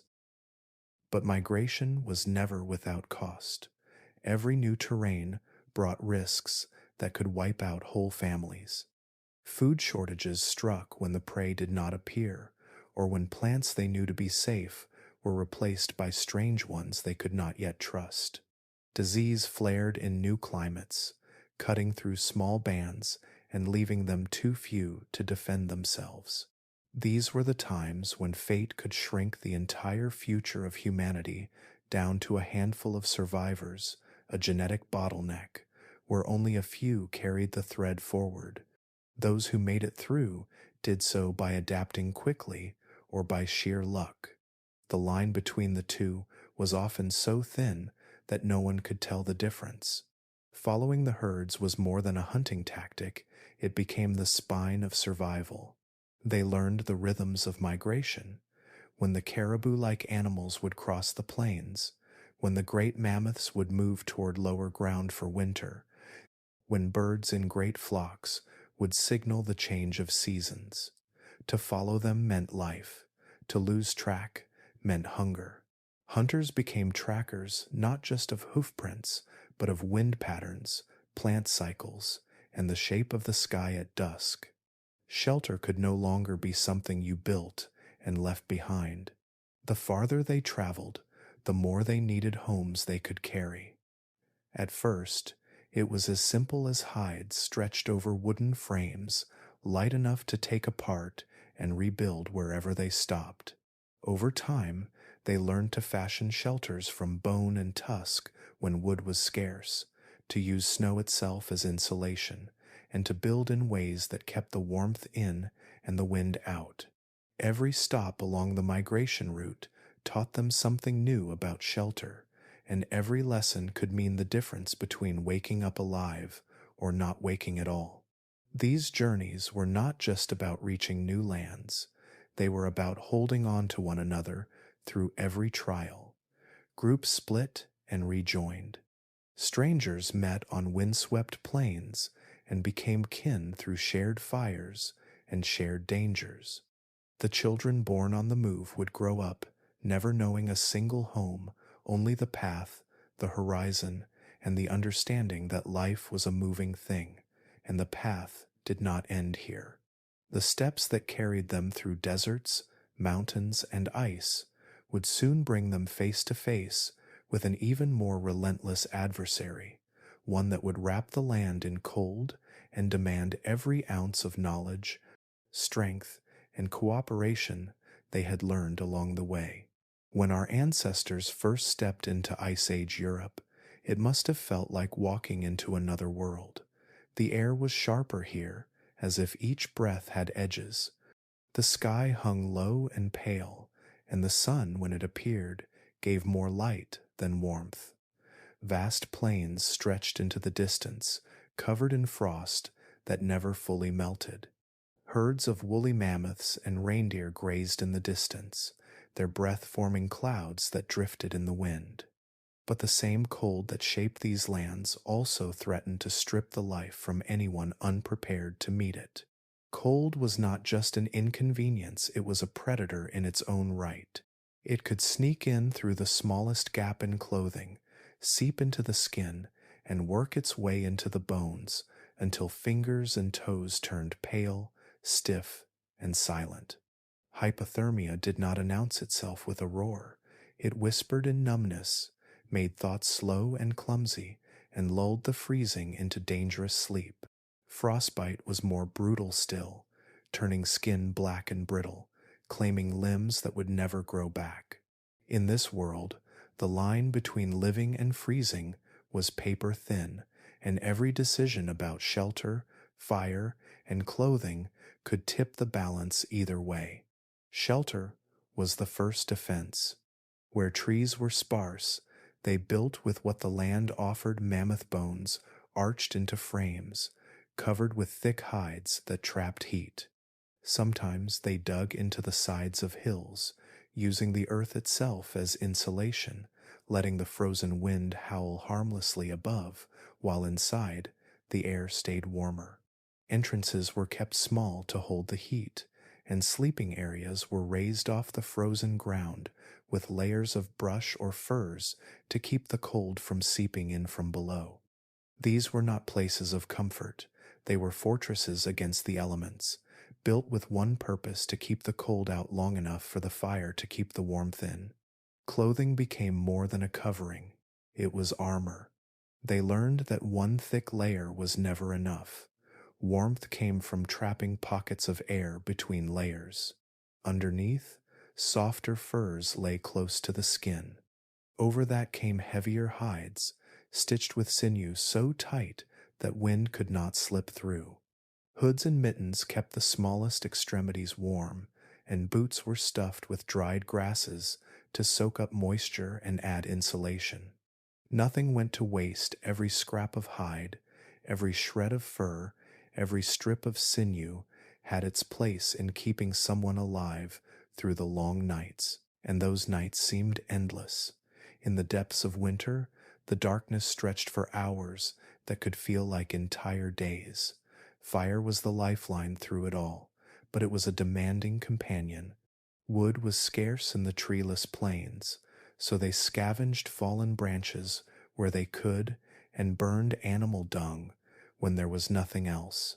Fires were not just for cooking, they were for keeping blood moving, for drying damp clothing, for giving light when the darkness felt like it could swallow the camp whole. But fire alone could not keep a person alive in the coldest hours before dawn. In those moments, survival often came down to one of the most ancient instincts sharing warmth. They slept close together, bodies pressed so tightly that the heat of one became the heat of all. Elders curled against children, and hunters lay side by side, not as comrades in war, but as companions in the war against the cold itself. It was a kind of trust that was not spoken of, it was simply understood. In this frozen world, every task carried higher stakes. A hunter returning late risked the cold, stiffening his fingers before he could light a fire. A wet hide left too long in the snow could freeze into an unworkable slab. Even the simple act of breathing could betray a person. Moisture from the breath could freeze into tiny crystals inside a fur hood, making it heavy with ice. The work of staying alive never ended, not even in sleep. And yet, they did more than endure, they adapted. They learned to recognize the subtle signs of frostbite before it claimed too much. They learned to warm, frost-nipped skin slowly, knowing that rushing the process could cause more harm than good. They planned hunts around the cold, moving quickly to butcher and carry meat before it could freeze solid. The cold was no less deadly, but through knowledge and skill, it became something they could face rather than flee from. Still, the Ice Age had more tests waiting ones not born of cold alone, for beyond the snow and frost lay challenges that would push them past the limits of land travel itself, forcing them to confront waters that could be just as merciless as ice. Long before there were sails, anchors, or even the idea of a ship, some of our ancestors looked out across open water and decided to take their chances with whatever lay beyond. The sea was not a familiar friend, it was a restless, shifting expanse that could swallow the strongest swimmer without leaving a trace. And yet, scattered pieces of archaeological evidence tell us that early humans reached islands separated from the mainland by miles of open water. The journeys may have been rare, but they were not accidents. Someone, at some point, had to decide that the horizon was worth the risk. There is no written record to tell us how these crossings began, but the clues are scattered in places like Australia, Crete, and the islands of Southeast Asia.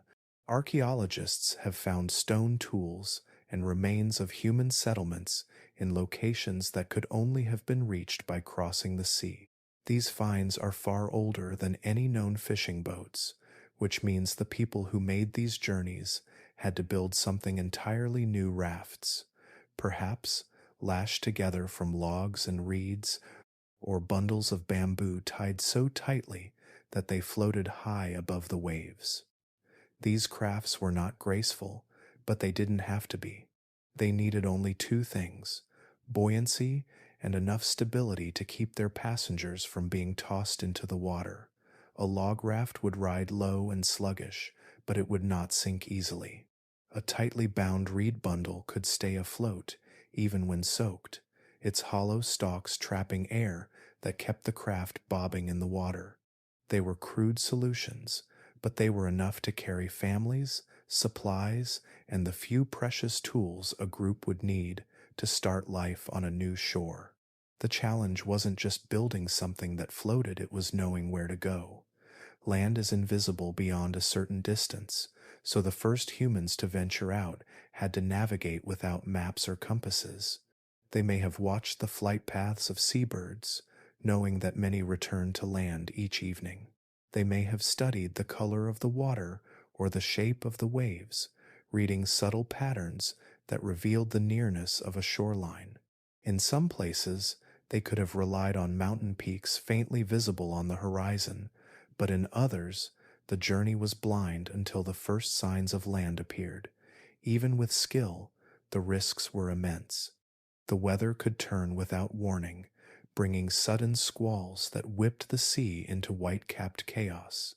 A calm surface in the morning could become a wall of churning water by midday.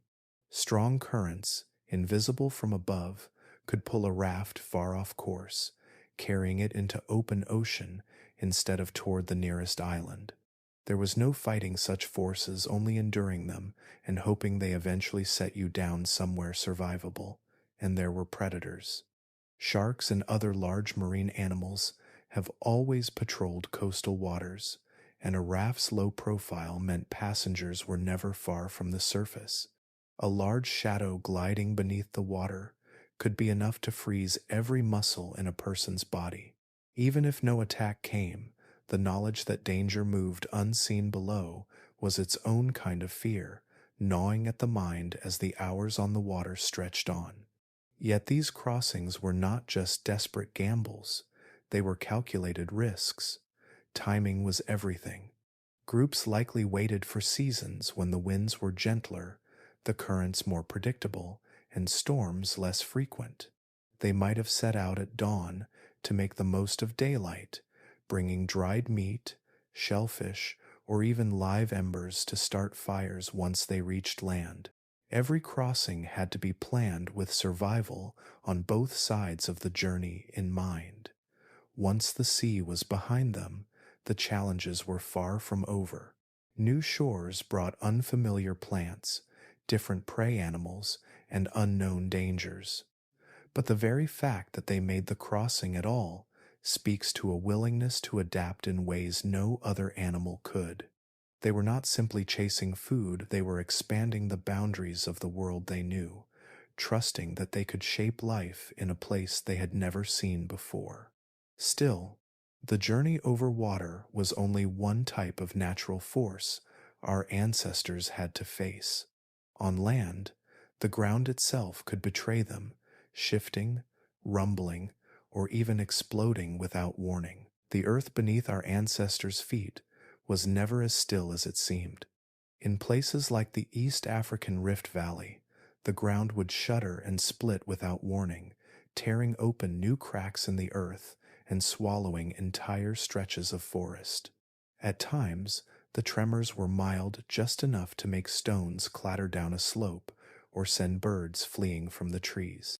But other times, the shaking was violent enough to bring cliffs crashing down and turn riverbanks into landslides.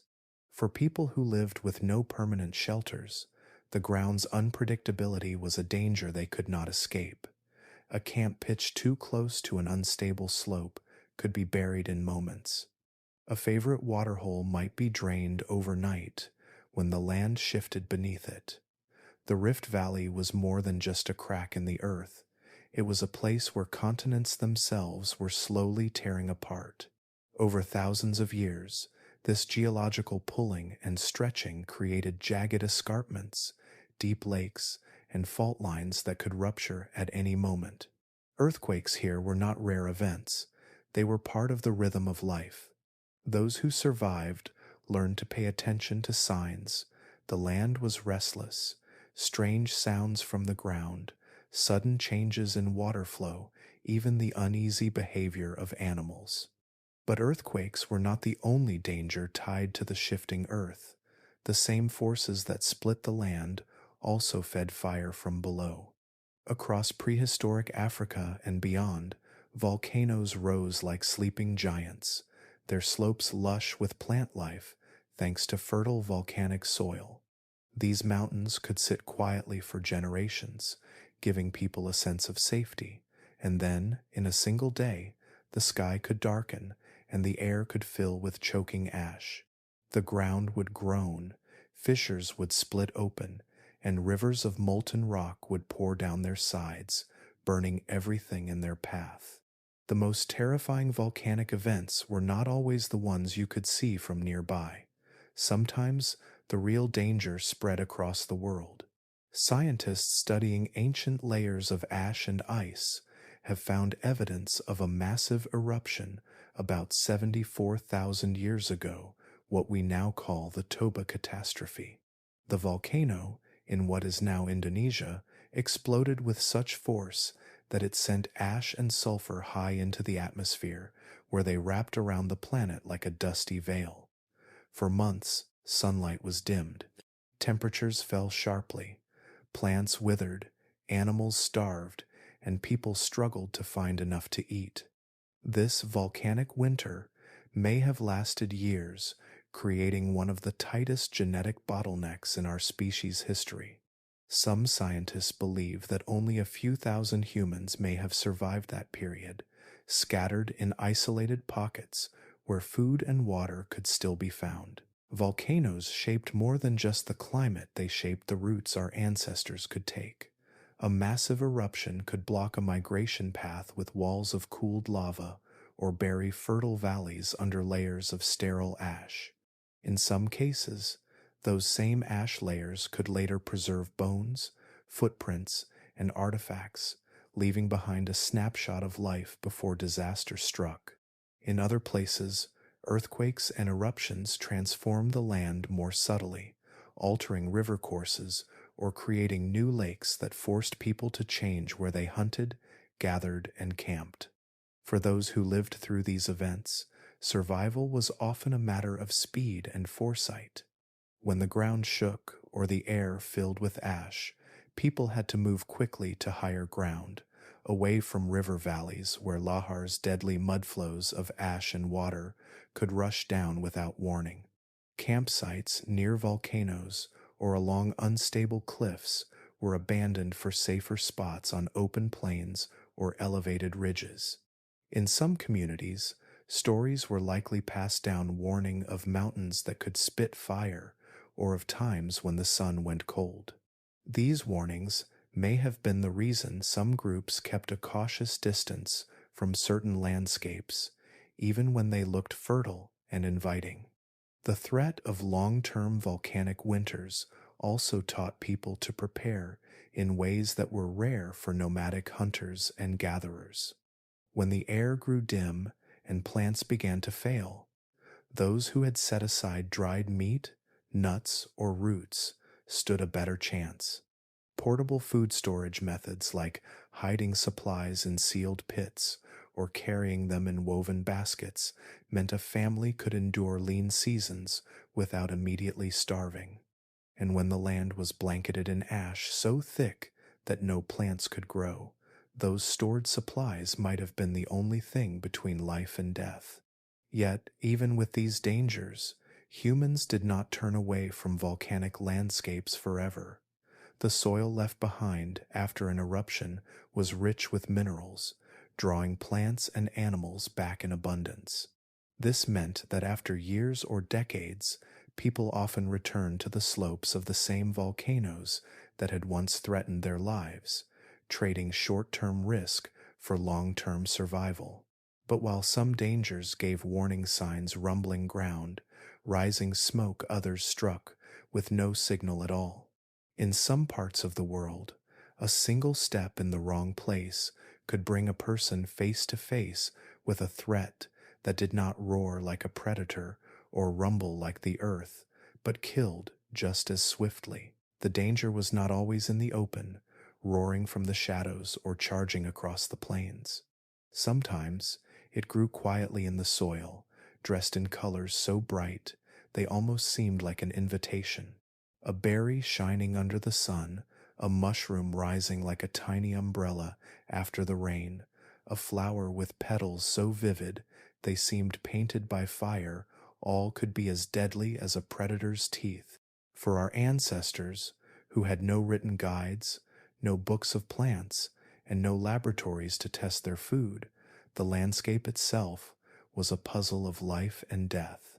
One wrong bite could mean hours of agony, sudden paralysis, or a slow fading that left the group mourning by morning.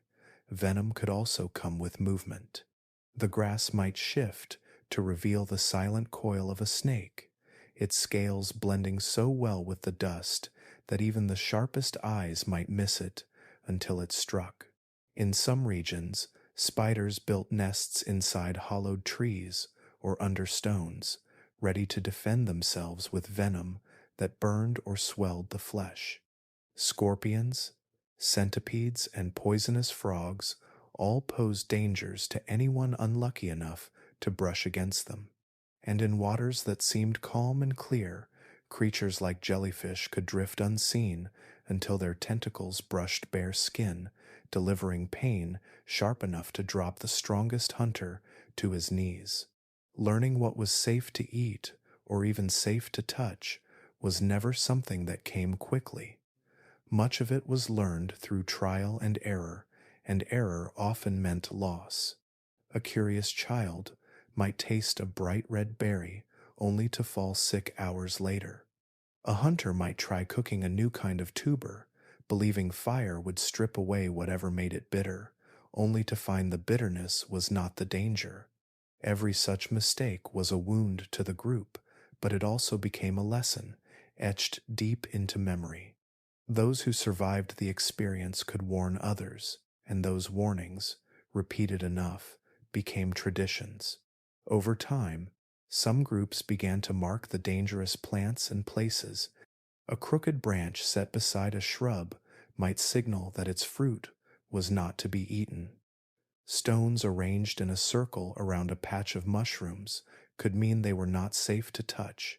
These simple markers, born from the need to save lives, were as vital as any spear or shelter. They were early signs of human ingenuity, showing how survival depended not only on strength or speed, but on the ability to communicate danger without words. Archaeological evidence shows that humans did more than simply avoid the dangerous plants they studied them. Residue on ancient tools, especially grinding stones and scrapers, reveals traces of plants that were toxic in their raw form but became safe, even useful, when treated the right way. Some poisons were extracted to coat arrow tips, making hunting more effective. Others were boiled, leached, or fermented to remove their lethal properties, turning them into valuable food sources or medicine. This ability to transform a hazard into a resource was a turning point, showing that danger did not always have to be avoided, it could be mastered. The same was true for venomous animals. A bite or sting might be deadly in one circumstance, but curable in another.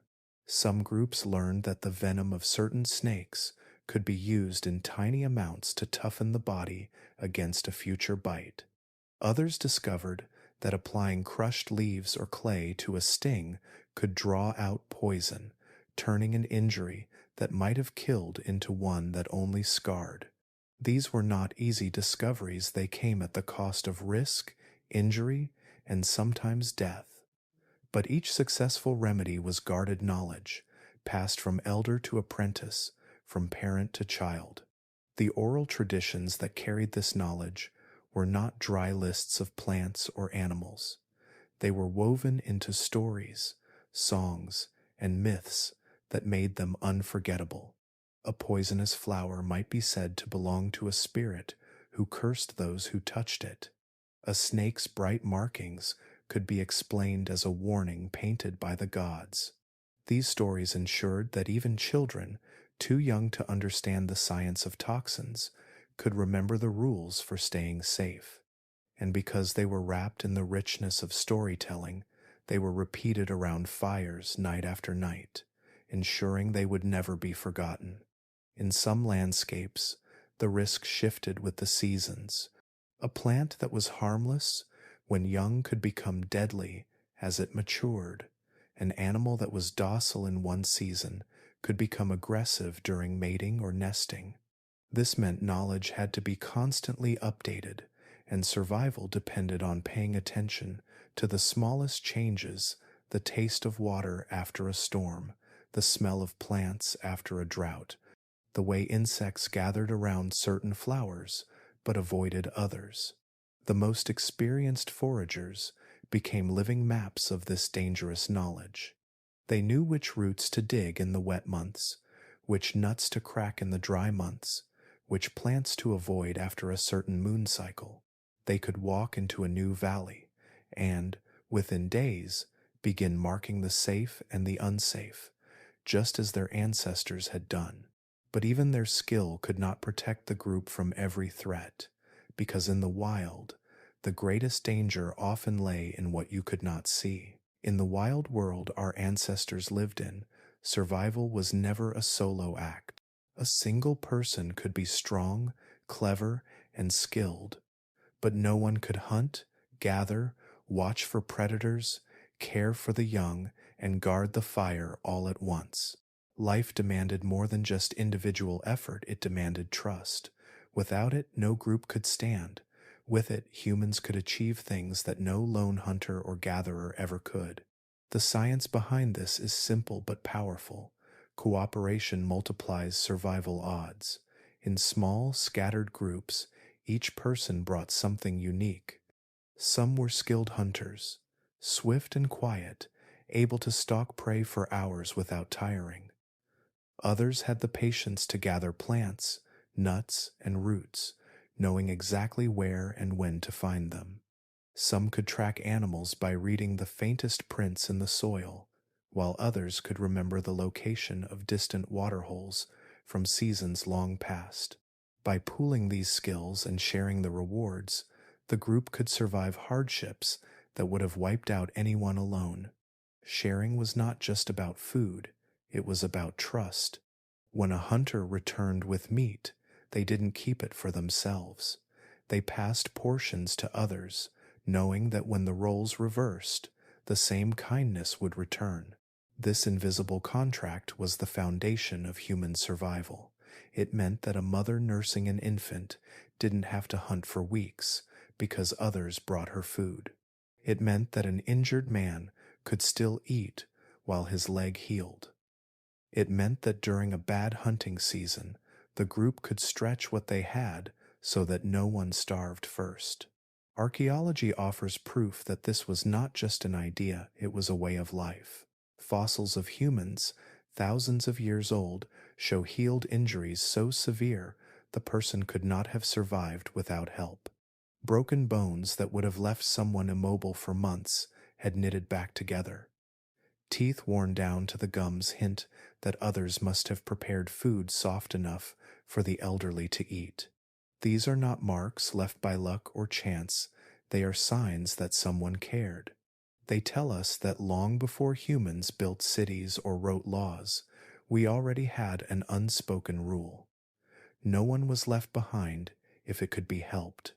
Cooperation didn't stop at the edges of a single group. Over time, humans began building alliances with other bands. A chance meeting at a waterhole might lead to the exchange of meat for tools or information about a coming migration of animals.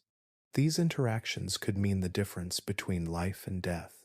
A group caught in a drought might travel to the territory of another they'd met seasons earlier, trusting in past kindness to open the way for shared resources. These relationships expanded safety beyond the small circle of familiar faces, creating a wider web of support. Trust made this possible, but trust in the wild was fragile. A broken promise or a stolen resource could lead to bloodshed, so early humans learned to signal reliability in ways both subtle and deliberate. Gifts were one method: a skin of water given freely, a share of meat offered without asking for anything in return.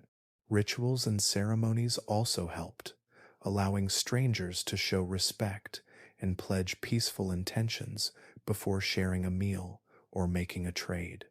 Over time, these exchanges grew more complex. Shell beads, colorful feathers, and carved stones became tokens of goodwill, objects whose value lay not in their use, but in the promise they carried. Cooperation also meant a better defense. When threats came, whether from predators, rival humans, or sudden storms, groups with strong social bonds moved and acted as one. A lone sentry's warning cry could set an entire camp into motion, grabbing children, securing supplies, and forming a defensive circle around the fire.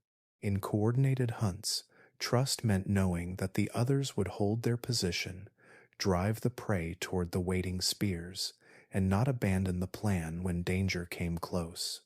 Even knowledge was shared, though it was the most precious resource of all.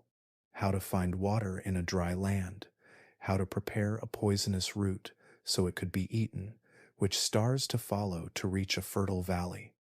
These lessons passed from one generation to the next, and sometimes from one group to another.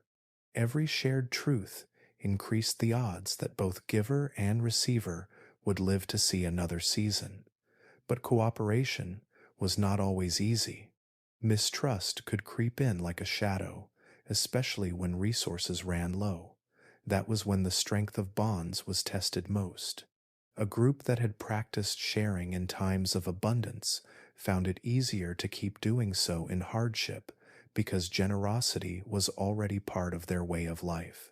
And when those bonds stretched across distant valleys and rivers, survival became a shared responsibility, not a solitary struggle. It was this social web woven from kindness, trust, and shared struggle that allowed humans to face challenges greater than any one group could endure. And as the bonds between communities grew, so did the reach of knowledge and resources, carrying both protection and opportunity farther than the horizon. Even within the safety of a close-knit group, danger could come from those standing beside you. The same bonds of trust that made survival possible could be strained, frayed, and sometimes broken entirely. In the wild, resources were scarce, and the line between enough and not enough was razor thin.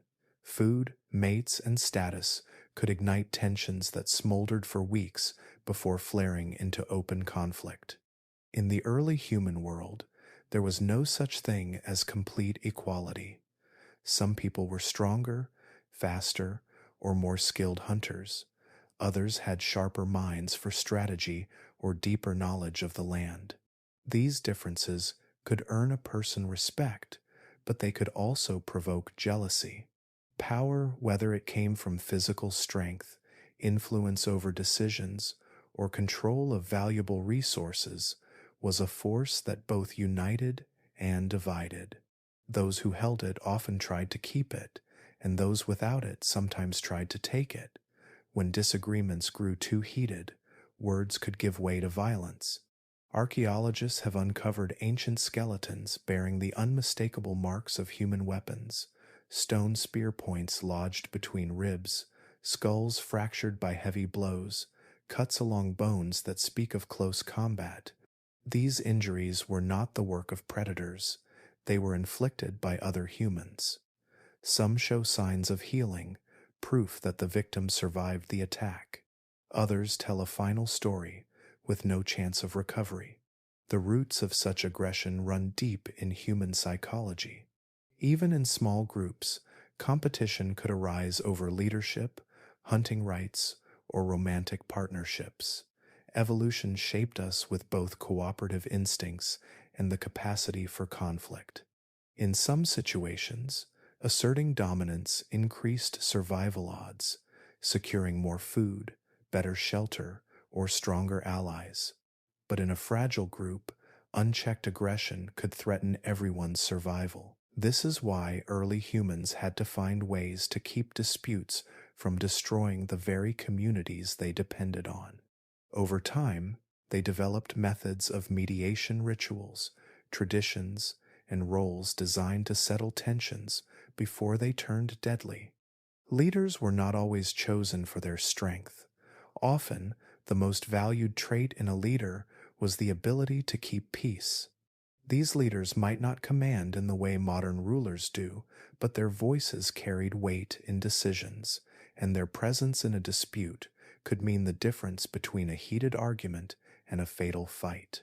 Mediation often took the form of structured dialogue, where both sides were allowed to speak while others listened.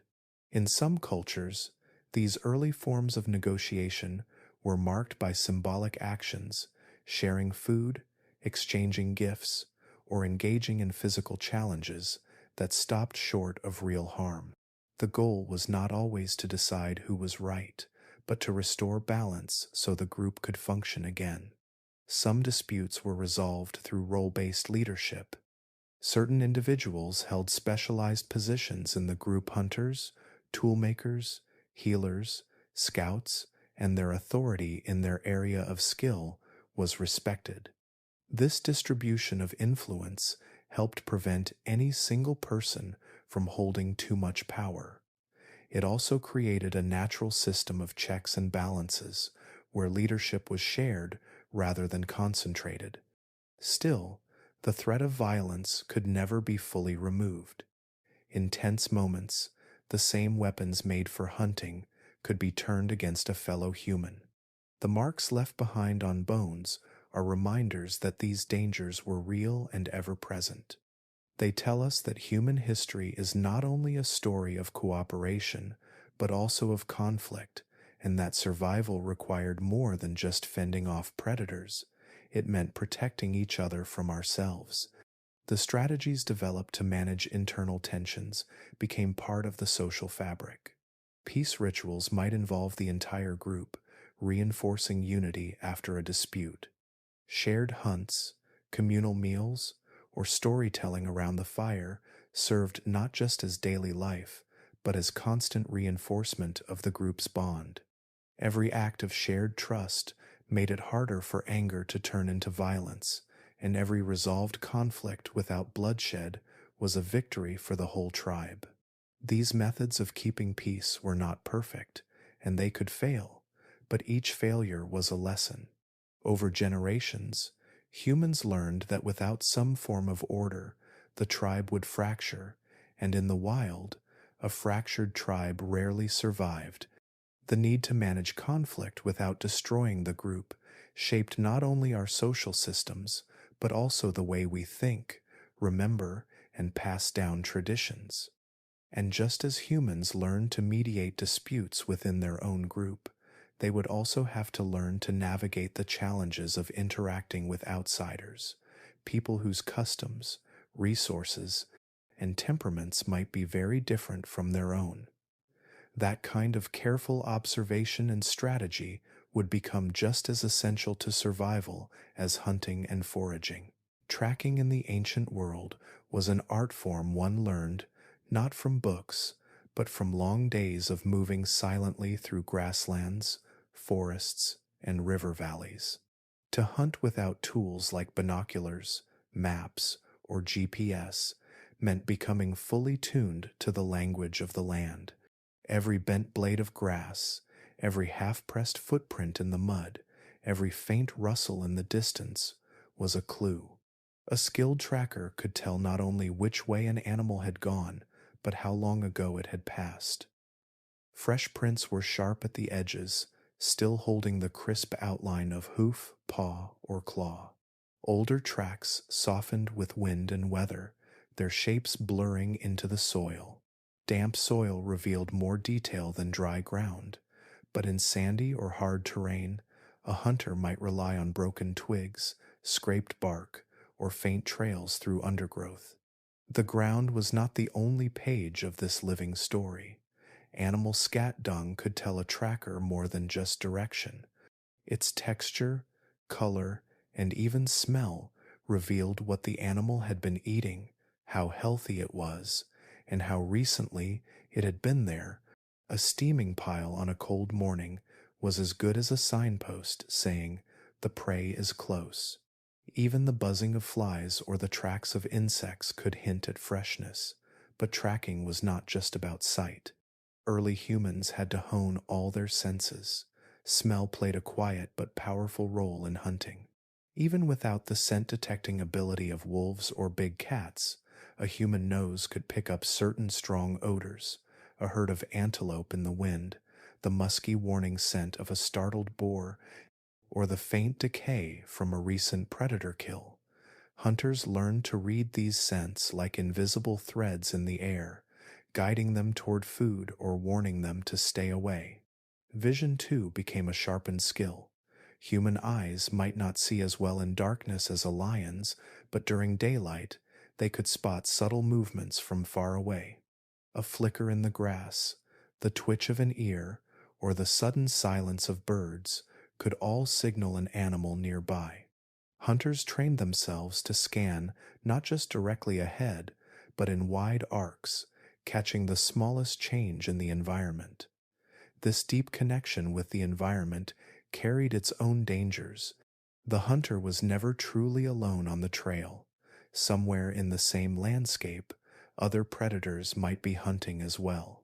Lions, leopards, and packs of hyenas could be stalking the same herd, and sometimes they stalked the humans instead.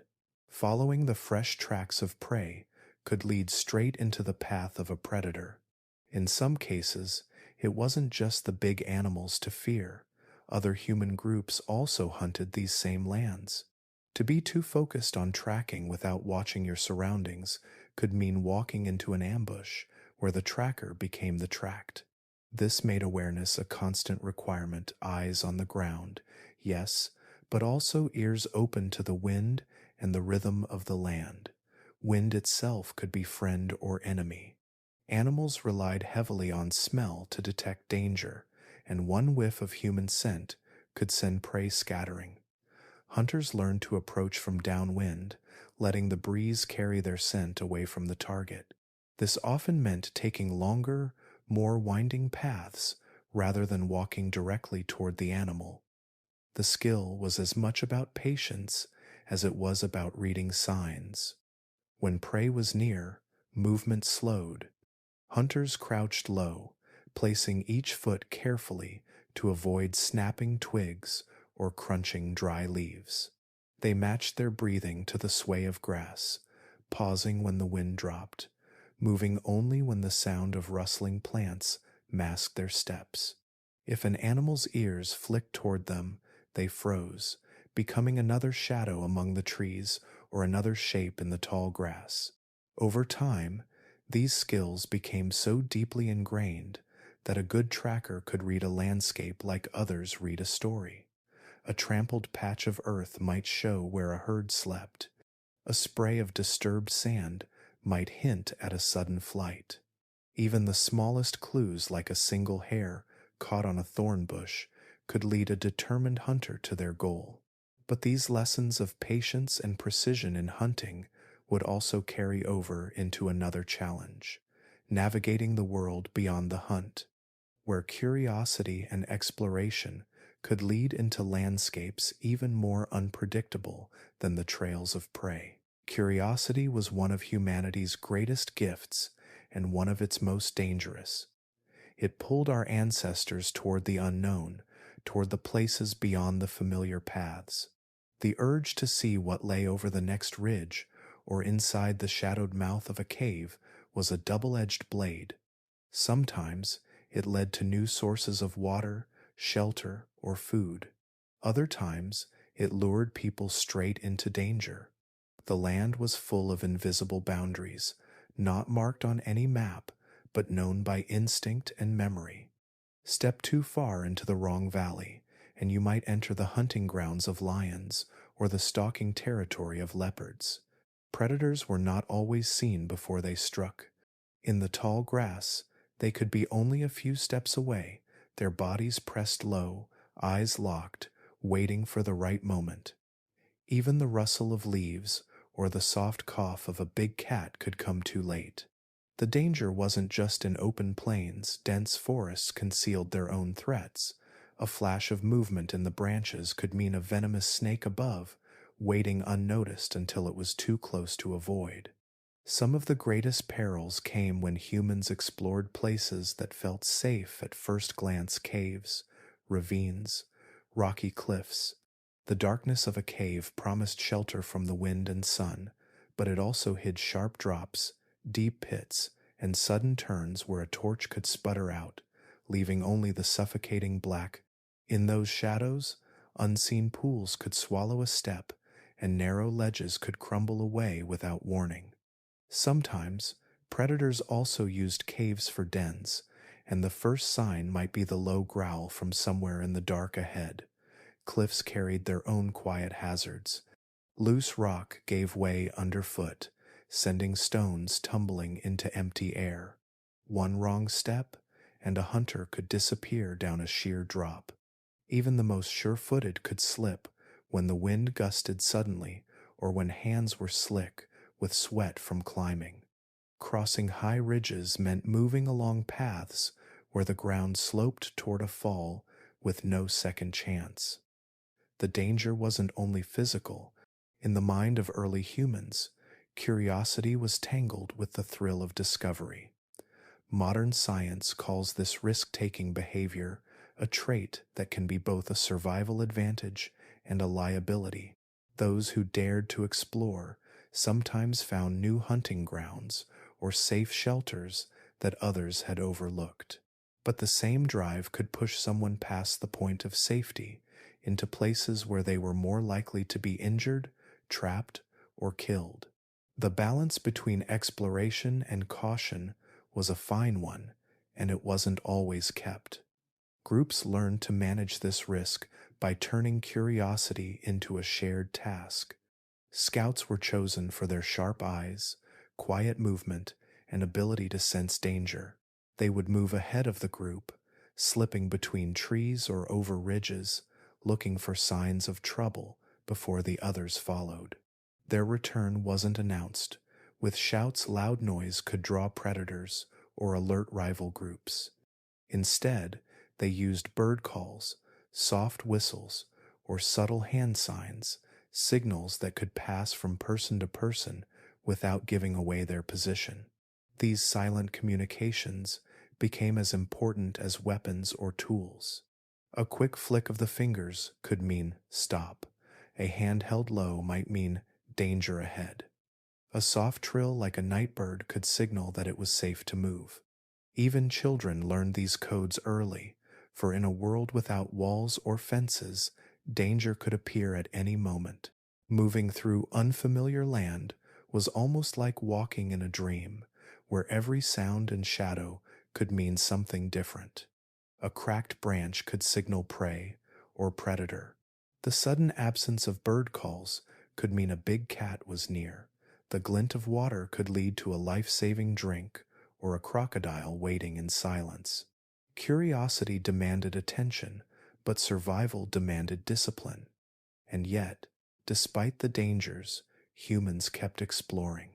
That restless pull toward the unknown would carry them further than any other species had ever gone, into landscapes no one had seen before, each step taking them deeper into a world filled with both opportunity and peril. And when danger inevitably struck, survival depended on more than bravery. It relied on the skills and knowledge that could heal the wounds and bring a person back from the edge. Injury and illness in the ancient world were not just personal hardships, they were battles for survival that could decide the fate of an entire group. A broken bone could mean weeks of immobility, and in a world where movement often meant life, that kind of vulnerability could be fatal. Yet even without the tools of modern medicine, humans found ways to mend what was broken, to soothe what was aching, and to pull each other back from the edge. When a leg snapped under the weight of a fall, or an arm cracked from the force of a predator's strike, there was no hospital waiting nearby. Instead, survival relied on quick thinking and the skill of those who had seen such injuries before. Long, straight branches were stripped of bark, their ends smoothed so they wouldn't scrape skin. Soft animal hide or woven plant fibers became ties, binding the limb to the splint in a way that kept it still.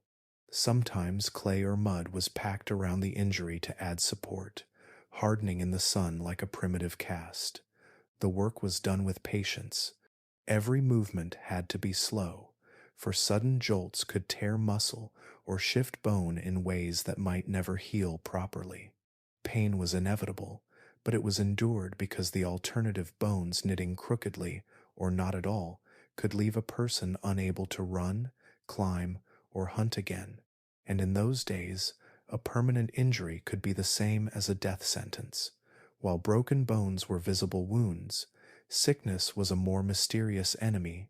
Fevers came without warning, sometimes burning hot for days until the body either fought back or fell silent. Coughs could last through the changing of seasons, and stomach sickness could steal a person's strength in just a few days. With no understanding of germs or viruses, people turned to what they could observe: the plants and roots around them. Over generations, Trial and error became a kind of living science. Bitter willow bark, when chewed, dulled pain and reduced swelling, a remedy we now know contains salicin, the chemical ancestor of aspirin. Crushed mint leaves were pressed into cloth and wrapped around aching joints. Honey was smeared over open cuts, its natural antibacterial properties keeping rot at bay. Smoke from certain herbs was used to clear breathing, while others were brewed into teas that eased fevers or stomach cramps. This knowledge didn't belong to everyone equally. Certain individuals became known for their skill in recognizing healing plants, for their steady hands when setting a bone, or for their ability to calm pain with carefully prepared mixtures. These were the tribe's healers, men and women whose experience was passed down like an inheritance. Their role was as vital as any hunter or guard, for they preserved the knowledge that allowed a group to recover from injuries that might otherwise have ended lives. But even the best healer could not fight everything. A deep cut could turn deadly within days if infection set in. A lung illness could drag a strong hunter into weakness from which they never returned. Venom from a snake bite could stop a heart before a poultice could even be prepared. And when the sickness spread through a camp, healers were often as vulnerable as those they treated. The limits of prehistoric medicine were harsh reminders that survival was never guaranteed. Still, every success mattered. A mended limb meant one more spear thrown in the hunt. A cured child meant the group's future carried forward. Knowledge was guarded carefully. Plants that looked similar could be deadly, and doses that were too strong could turn a remedy into a poison. Stories, songs, and carvings on wood or bone helped keep this wisdom alive, ensuring it would be remembered when needed most. Healing was not only about herbs and splints, it was about care. The injured were kept warm by the fire, fed soft foods when they could not chew, and watched over during the long nights when pain might keep them from sleep. Hands carried water to their lips, voices reassured them, and others took on their tasks until they were able to return. In this way, medicine was not just something found in the ground, it was also found in the bonds of the tribe. And those bonds, tested in times of illness, were the same ones that kept humans together in every other danger they faced. For when someone could not walk, others carried them. When they could not hunt, others fed them. And when they could not heal themselves, they had people who would try, people who knew that the strength of one life often meant the survival of them all. Childhood in the ancient world was nothing like the long, protected years we think of today. From the moment a child was born, survival was uncertain. Many never saw their first birthday. Illness, injury, hunger, and the ever-present threat of predators meant that every day alive was a small victory. In some seasons, when food was scarce or sickness spread through the camp, infants could be lost in heartbreaking numbers. Mothers knew this risk from the start, yet they carried their children close, wrapping them in soft skins and keeping them against their warmth, shielding them from cold nights and prying eyes. A newborn's cry could bring both relief and fear that the child had taken its first breath, fear that the sound might attract unwanted attention from predators lurking nearby. There were no safe walls to hide behind, only the constant movement of the group and the firelight's flicker at night. Protection was not just a mother's task, but the responsibility of the whole camp. Siblings, grandparents, and even unrelated adults took turns holding the youngest, watching for any sign of sickness, feeding them when their mother was away gathering food. But childhood in those days could not be all shelter and coddling. The dangers of the world meant that children had to start learning how to survive almost as soon as they could walk. Play was their first training ground, and it was far more than amusement, it was preparation for life and death. Little ones would watch the hunters sharpening spears and mimic them with sticks. They would crouch low, creeping through the grass, practicing the silent steps they saw their elders use when stalking prey. Even the games between children carried lessons. A game of chase was not just about speed, it taught how to dodge, how to weave between obstacles, how to be aware of what was behind and ahead.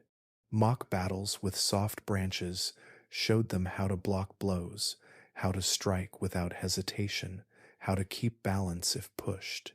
Girls often joined in the same games, learning how to aim a small throwing stone or weave plant fibers into simple baskets, skills that could mean the difference between having food and going hungry.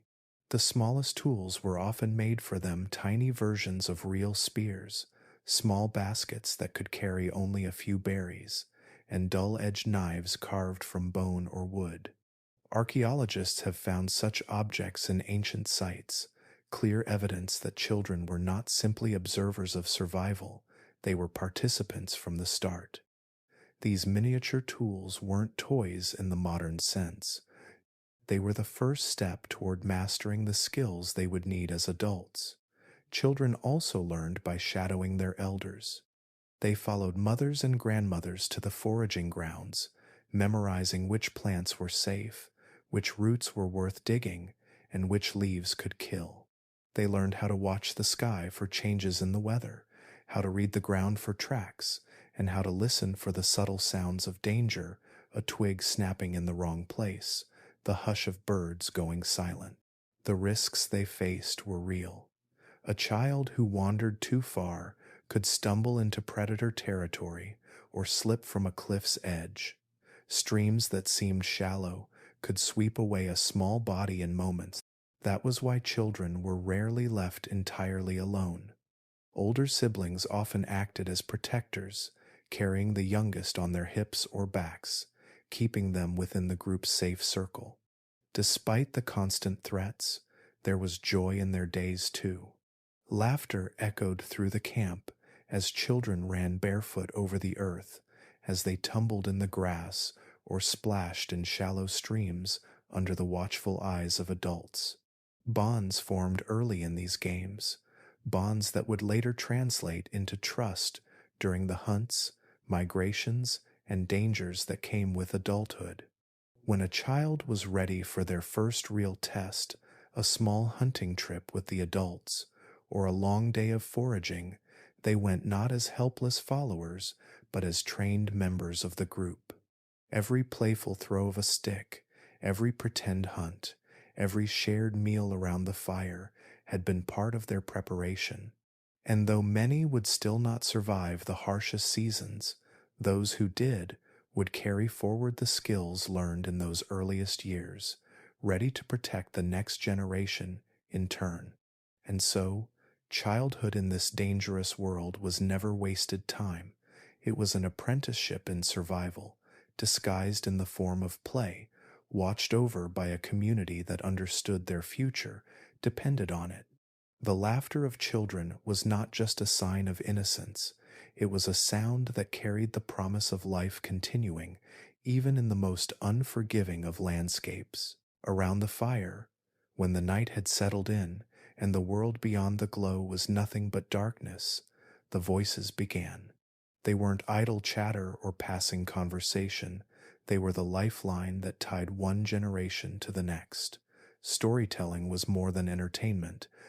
It was the thread that stitched the past to the present, carrying the lessons of survival across time in a form that would be remembered long after the fire's embers faded. In the world of our ancestors, there was no writing to capture ideas, no books to store information, and no screens to replay the past. Knowledge lived in people's minds, and the only way to preserve it was to speak it aloud, again and again, until it became part of the group's memory. The old ones, those who had survived the worst storms, the leanest winters, and the closest brushes with death, were the keepers of this knowledge. They shaped their warnings into stories, vivid, memorable tales that lodged themselves deep in the minds of the young. A simple instruction, like "don't eat that plant," might be forgotten in a few days. But if the plant was given a name, the death leaf, and the story was told of a hunter who once ignored the warning, growing pale and cold before the sun had even set, that lesson would burn itself into memory. Fear has a way of anchoring information, and ancient storytellers understood this instinctively. By wrapping danger in a tale, they ensured it would never be taken lightly. Sometimes these stories were direct and clear, recounting real events from within living memory: a flood that swept away the camp, a predator that stalked a careless forager, a sudden sickness that took half the tribe. Other times, the lessons came in the form of myths, shaped and polished over countless retellings until they were more than just history. They became part of the group's identity.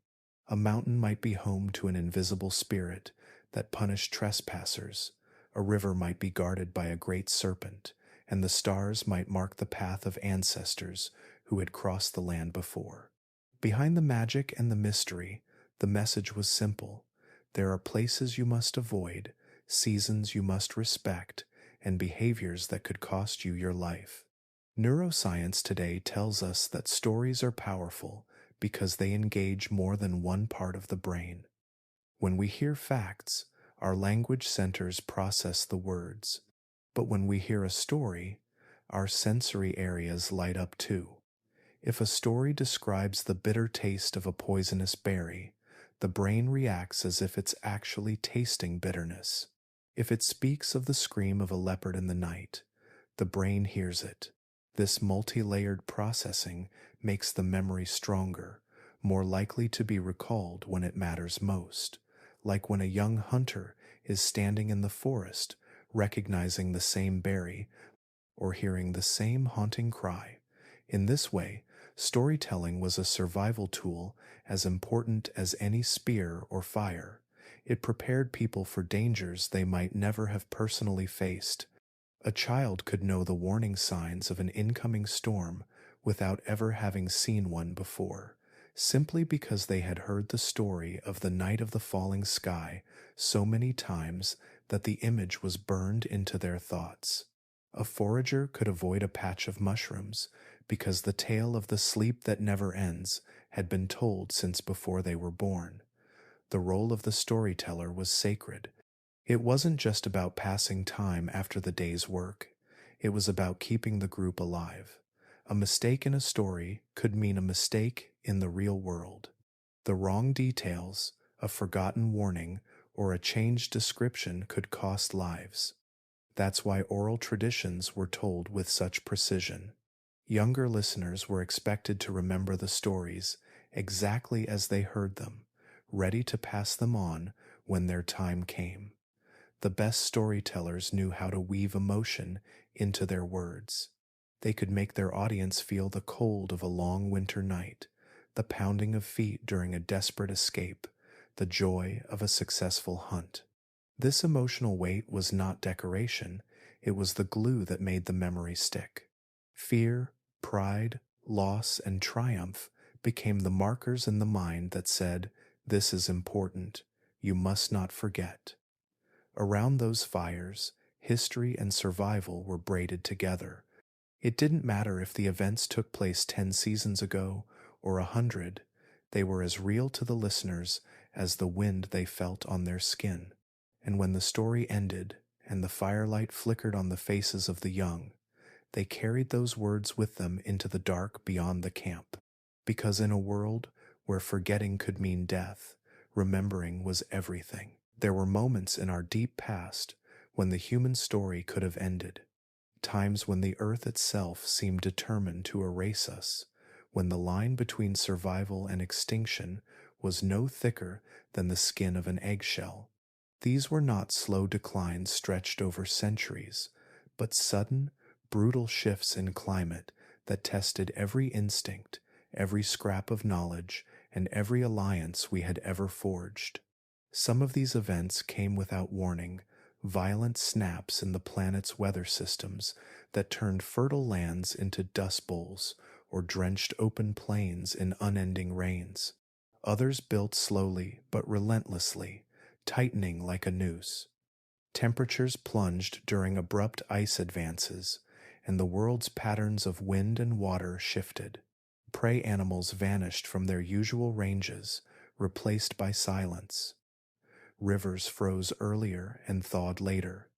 Seas rose or retreated, cutting off travel and stranding groups in shrinking patches of livable land. Genetic studies today give us a glimpse of just how close the knife edge was. In our DNA are signatures of population bottlenecks, moments when the number of humans alive dropped so low that a single village's worth of survivors could have carried the species forward. Some scientists believe one of these collapses happened roughly 70,000 years ago, perhaps tied to a colossal volcanic eruption that darkened the skies and plunged global temperatures. If the theories are right, the surviving population might have been fewer than 10,000 individuals across the entire planet. Imagine all of humanity reduced to the size of a small town, scattered in pockets of shelter and clinging to life. What those people faced was not just hunger, but the crushing uncertainty of whether the world would ever be the same. In the dim light of ash-covered skies, the plants they had always relied on struggled to grow. The animals they hunted either died out or migrated far beyond reach. Fresh water sources dwindled or turned foul. In such conditions, the only groups that endured were the ones that could adapt quickly and think beyond the familiar. This meant expanding diets beyond the comfortable and expected.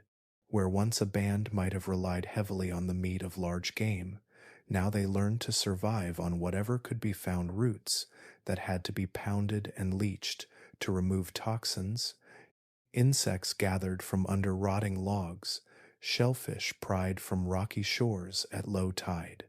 Each new food came with its own risks and lessons, and the groups that survived were those who recorded these lessons in their collective memory and shared them widely. It wasn't enough to adapt alone. Isolation could mean death as quickly as hunger could. When landscapes were stripped bare and resources scarce, the bonds between groups became lifelines. People who might once have seen each other as rivals became trading partners, sharing meat, tools, and knowledge in exchange for what they lacked. A band that had learned how to find edible plants in frozen ground might share that skill in return for stone from a distant quarry or safe passage through another group's territory. These alliances were fragile but vital, stitched together by trust and a shared understanding that survival was no longer about winning, it was about enduring together. Some of this cooperation likely came from sheer necessity, but part of it may have been deliberate strategy. Leaders, formal or informal, would have recognized the danger of letting pride or grudges cost lives. Rituals may have been created to cement peace, symbolic gestures or shared feasts that turned strangers into allies. These customs, carried forward, became the seeds of diplomacy in the human story. Even with adaptability and cooperation, survival was never guaranteed. The margin for error was razor thin. A bad hunt, a poisoned meal, a sudden storm could erase weeks of careful planning.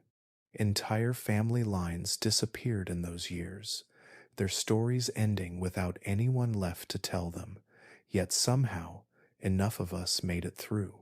Enough children were born and lived long enough to have children of their own. Enough knowledge was passed down to make the next season just a little more survivable than the last. The world did not stop shifting after these crises, it never has. But those moments when our numbers nearly vanished left their mark, shaping the way we approached every challenge that followed. And as the earth continued to test us, each trial built on the lessons of the last, pushing us toward new strategies, new alliances, and new ways to hold on when the horizon looked empty. There came a time in our story when the balance began to shift, not because the dangers vanished, but because we had finally gathered enough knowledge, skill, and cooperation to stop living on the edge of collapse every single day. It wasn't a sudden leap into safety, but a slow and fragile turning point where each season brought a little more certainty than the one before. By now, tools were no longer just rough stones or sticks grabbed from the ground. They were crafted with intention, shaped by skilled hands who understood that the right edge or curve could mean the difference between eating and starving. Stone blades became sharper, more durable, and could be hafted onto wooden shafts to make spears that flew farther and hit harder. Multi-purpose tools emerged. One implement could cut meat, scrape hides, dig for roots, and even shape other tools. Each innovation was an answer to a problem someone had faced, learned from, and solved, passing the knowledge down until it became second nature. Fire, too, had evolved from a rare and precarious gift into something humans could carry and keep alive for weeks, even months, at a time. Fires were guarded carefully, sheltered from rain and wind, fed through the night so they never died. With fire, food could be cooked to remove poisons and kill parasites. Meat stayed edible longer, roots and tubers became soft and digestible, and smoke kept insects and predators at bay. Around its light and warmth, people shared food, planned hunts, and told stories that bound them together. The fire was no longer just survival, it was the center of life. Cooperation deepened alongside these skills. Hunting parties moved with a unity that spoke of long practice trackers who read the ground like a book, drivers who pushed prey toward hidden spearmen, and flankers who cut off escape. Those not on the hunt worked just as critically, preparing hides for clothing and shelter, tending children, gathering plants, and watching for danger. Roles could shift as needed, but everyone had a place. No single person carried the burden alone. With better tools, steadier fire, and tighter cooperation, our diet began to expand beyond the narrow list of what could be eaten raw or caught by chance. People learned to smoke meat and dry berries for the weeks when food was scarce. Shellfish, nuts, seeds, honey, and edible fungi all became part of the menu. Each food source added variety and reduced the risk of depending too heavily on any one animal herd or plant harvest. In a lean year for game, fishing lines made from plant fibers might keep a group alive. In a poor season for plants, the meat and fat from a well-timed hunt could sustain the camp. The territory we roamed also grew wider. Paths once traveled only in desperation became familiar routes, marked by memory and landmarks. Trails connected hunting grounds, fishing spots, and seasonal campsites. Some of these routes overlapped with the ranges of other groups, and instead of endless conflict, there were moments of exchange. A group returning from the coast might trade dried fish or shells for obsidian or flint from those living inland. Over time, these exchanges grew into loose networks of trade, carrying not just food but ideas, materials, and tools across great distances. The world itself began to shift in our favor, at least for a time. After ages of wild swings between freezing cold and sweltering heat, the climate entered a more stable rhythm. Rain fell more predictably. Plant life flourished. Herd animals returned to familiar migration paths. This stability meant that camps could be revisited year after year, and skills could be honed for the specific challenges of each place. For the first time in generations, the constant fear of sudden collapse began to ease, though it never disappeared entirely. Population slowly increased, not in great surges, but in steady, cautious growth. More children survived their early years. More elders lived long enough to pass on the kind of hard-won knowledge only decades of experience could give. With each new life and each long-lived elder, the collective memory of the group deepened, becoming a stronger foundation to stand on. Even in this turning point, survival was not left to chance.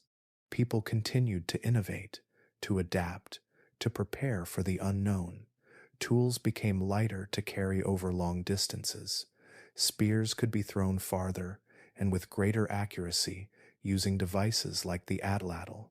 Clothing was stitched more tightly to hold in warmth, and shelters were built with layers of insulating material to keep out wind and rain. Trade routes carried not only goods but warnings where predators hunted, where the weather had turned strange, where food was scarce or plentiful.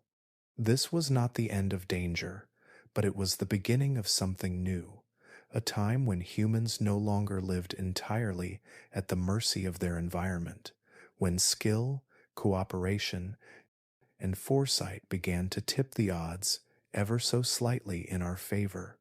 And with each small gain, we stepped closer to becoming the species that could not just endure the world, but shape it. Even in our quietest moments, the past is still inside us. The way our hearts race when we hear a sudden noise in the dark, the unease we feel when a shadow moves at the edge of our vision, the instinct to scan our surroundings when we enter a new place. These are not random quirks.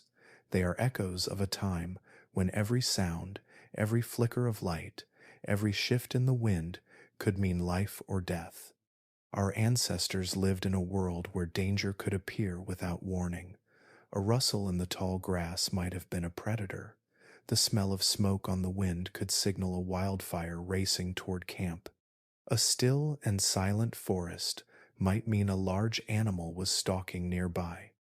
Fear was not a flaw. It was a finely tuned survival tool.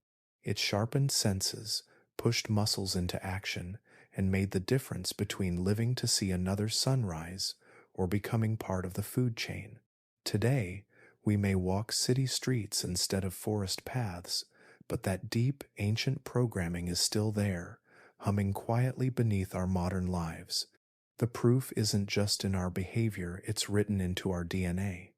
Each of us carries the physical legacy of countless generations who adapted to survive in an unforgiving world. Endurance running is one of those adaptations. Humans aren't the fastest animals, but we are built to keep going long after faster creatures tire. Our ancestors could track and pursue prey for hours, wearing it down until it had no choice but to stop.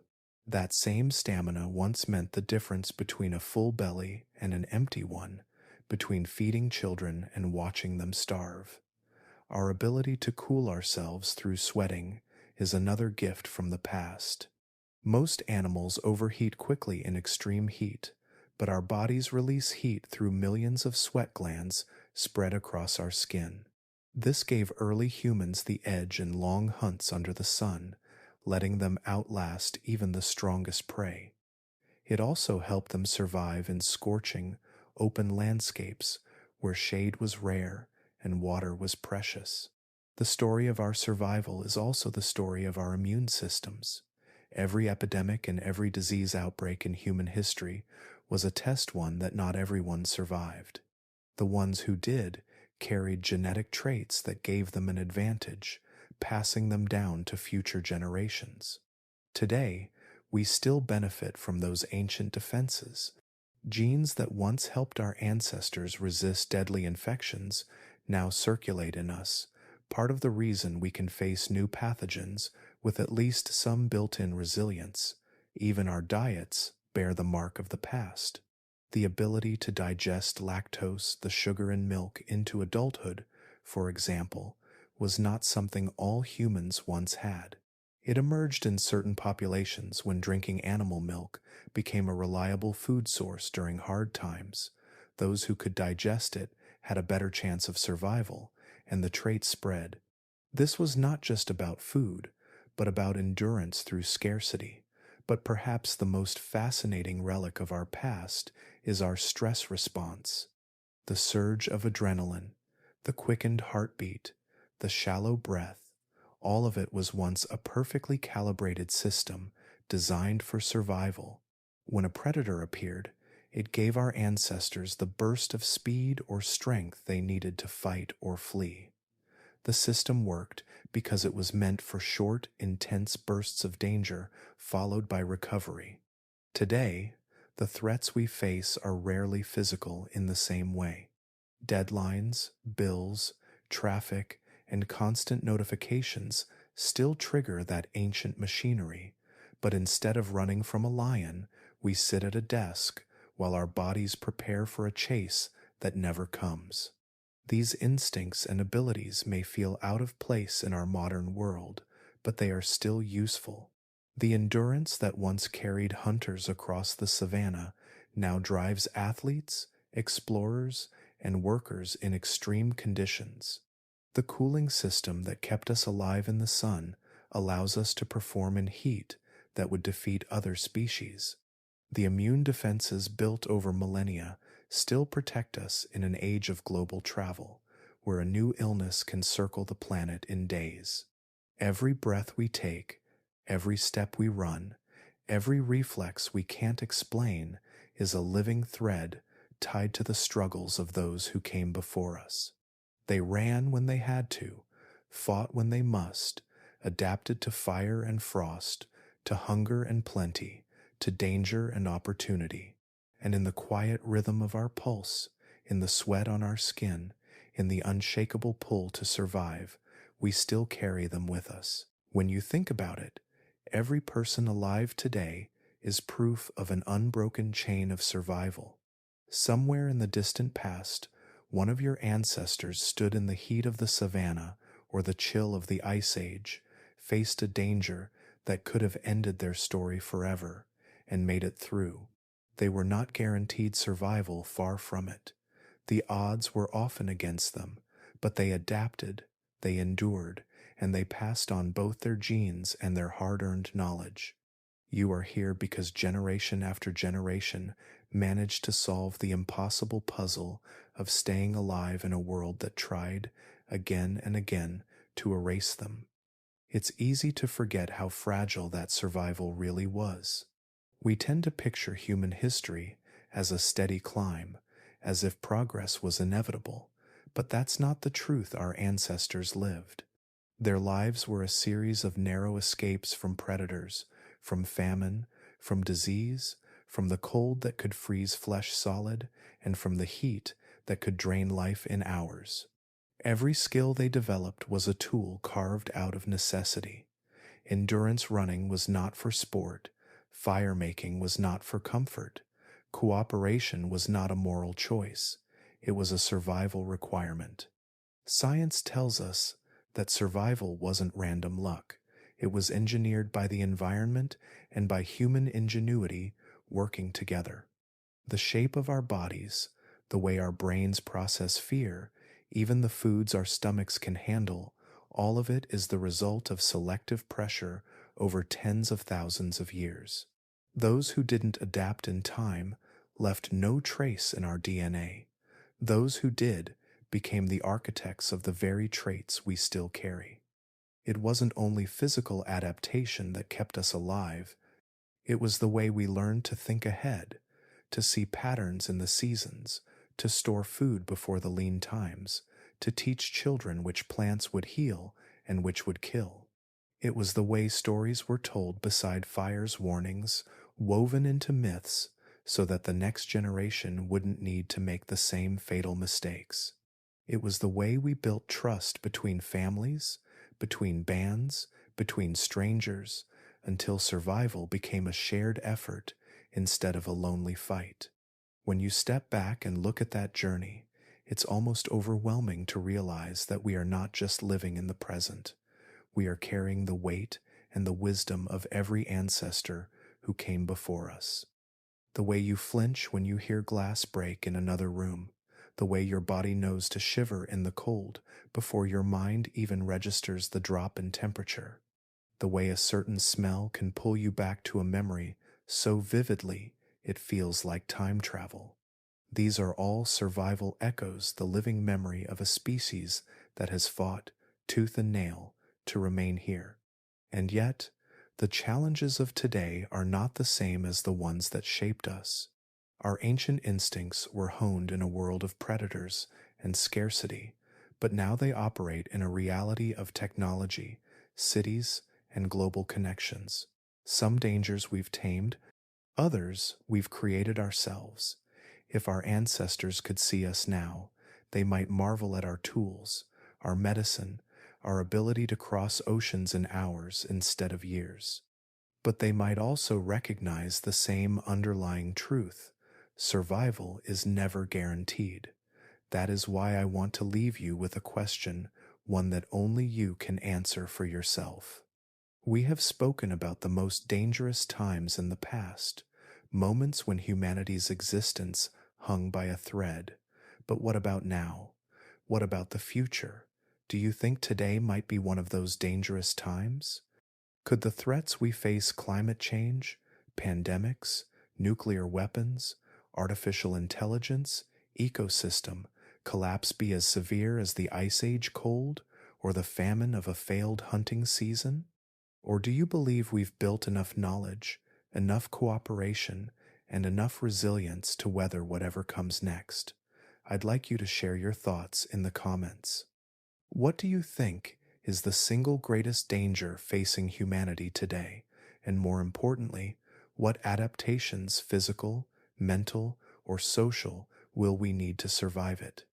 Because if there's one lesson our ancestors left us, it's this: survival doesn't just happen.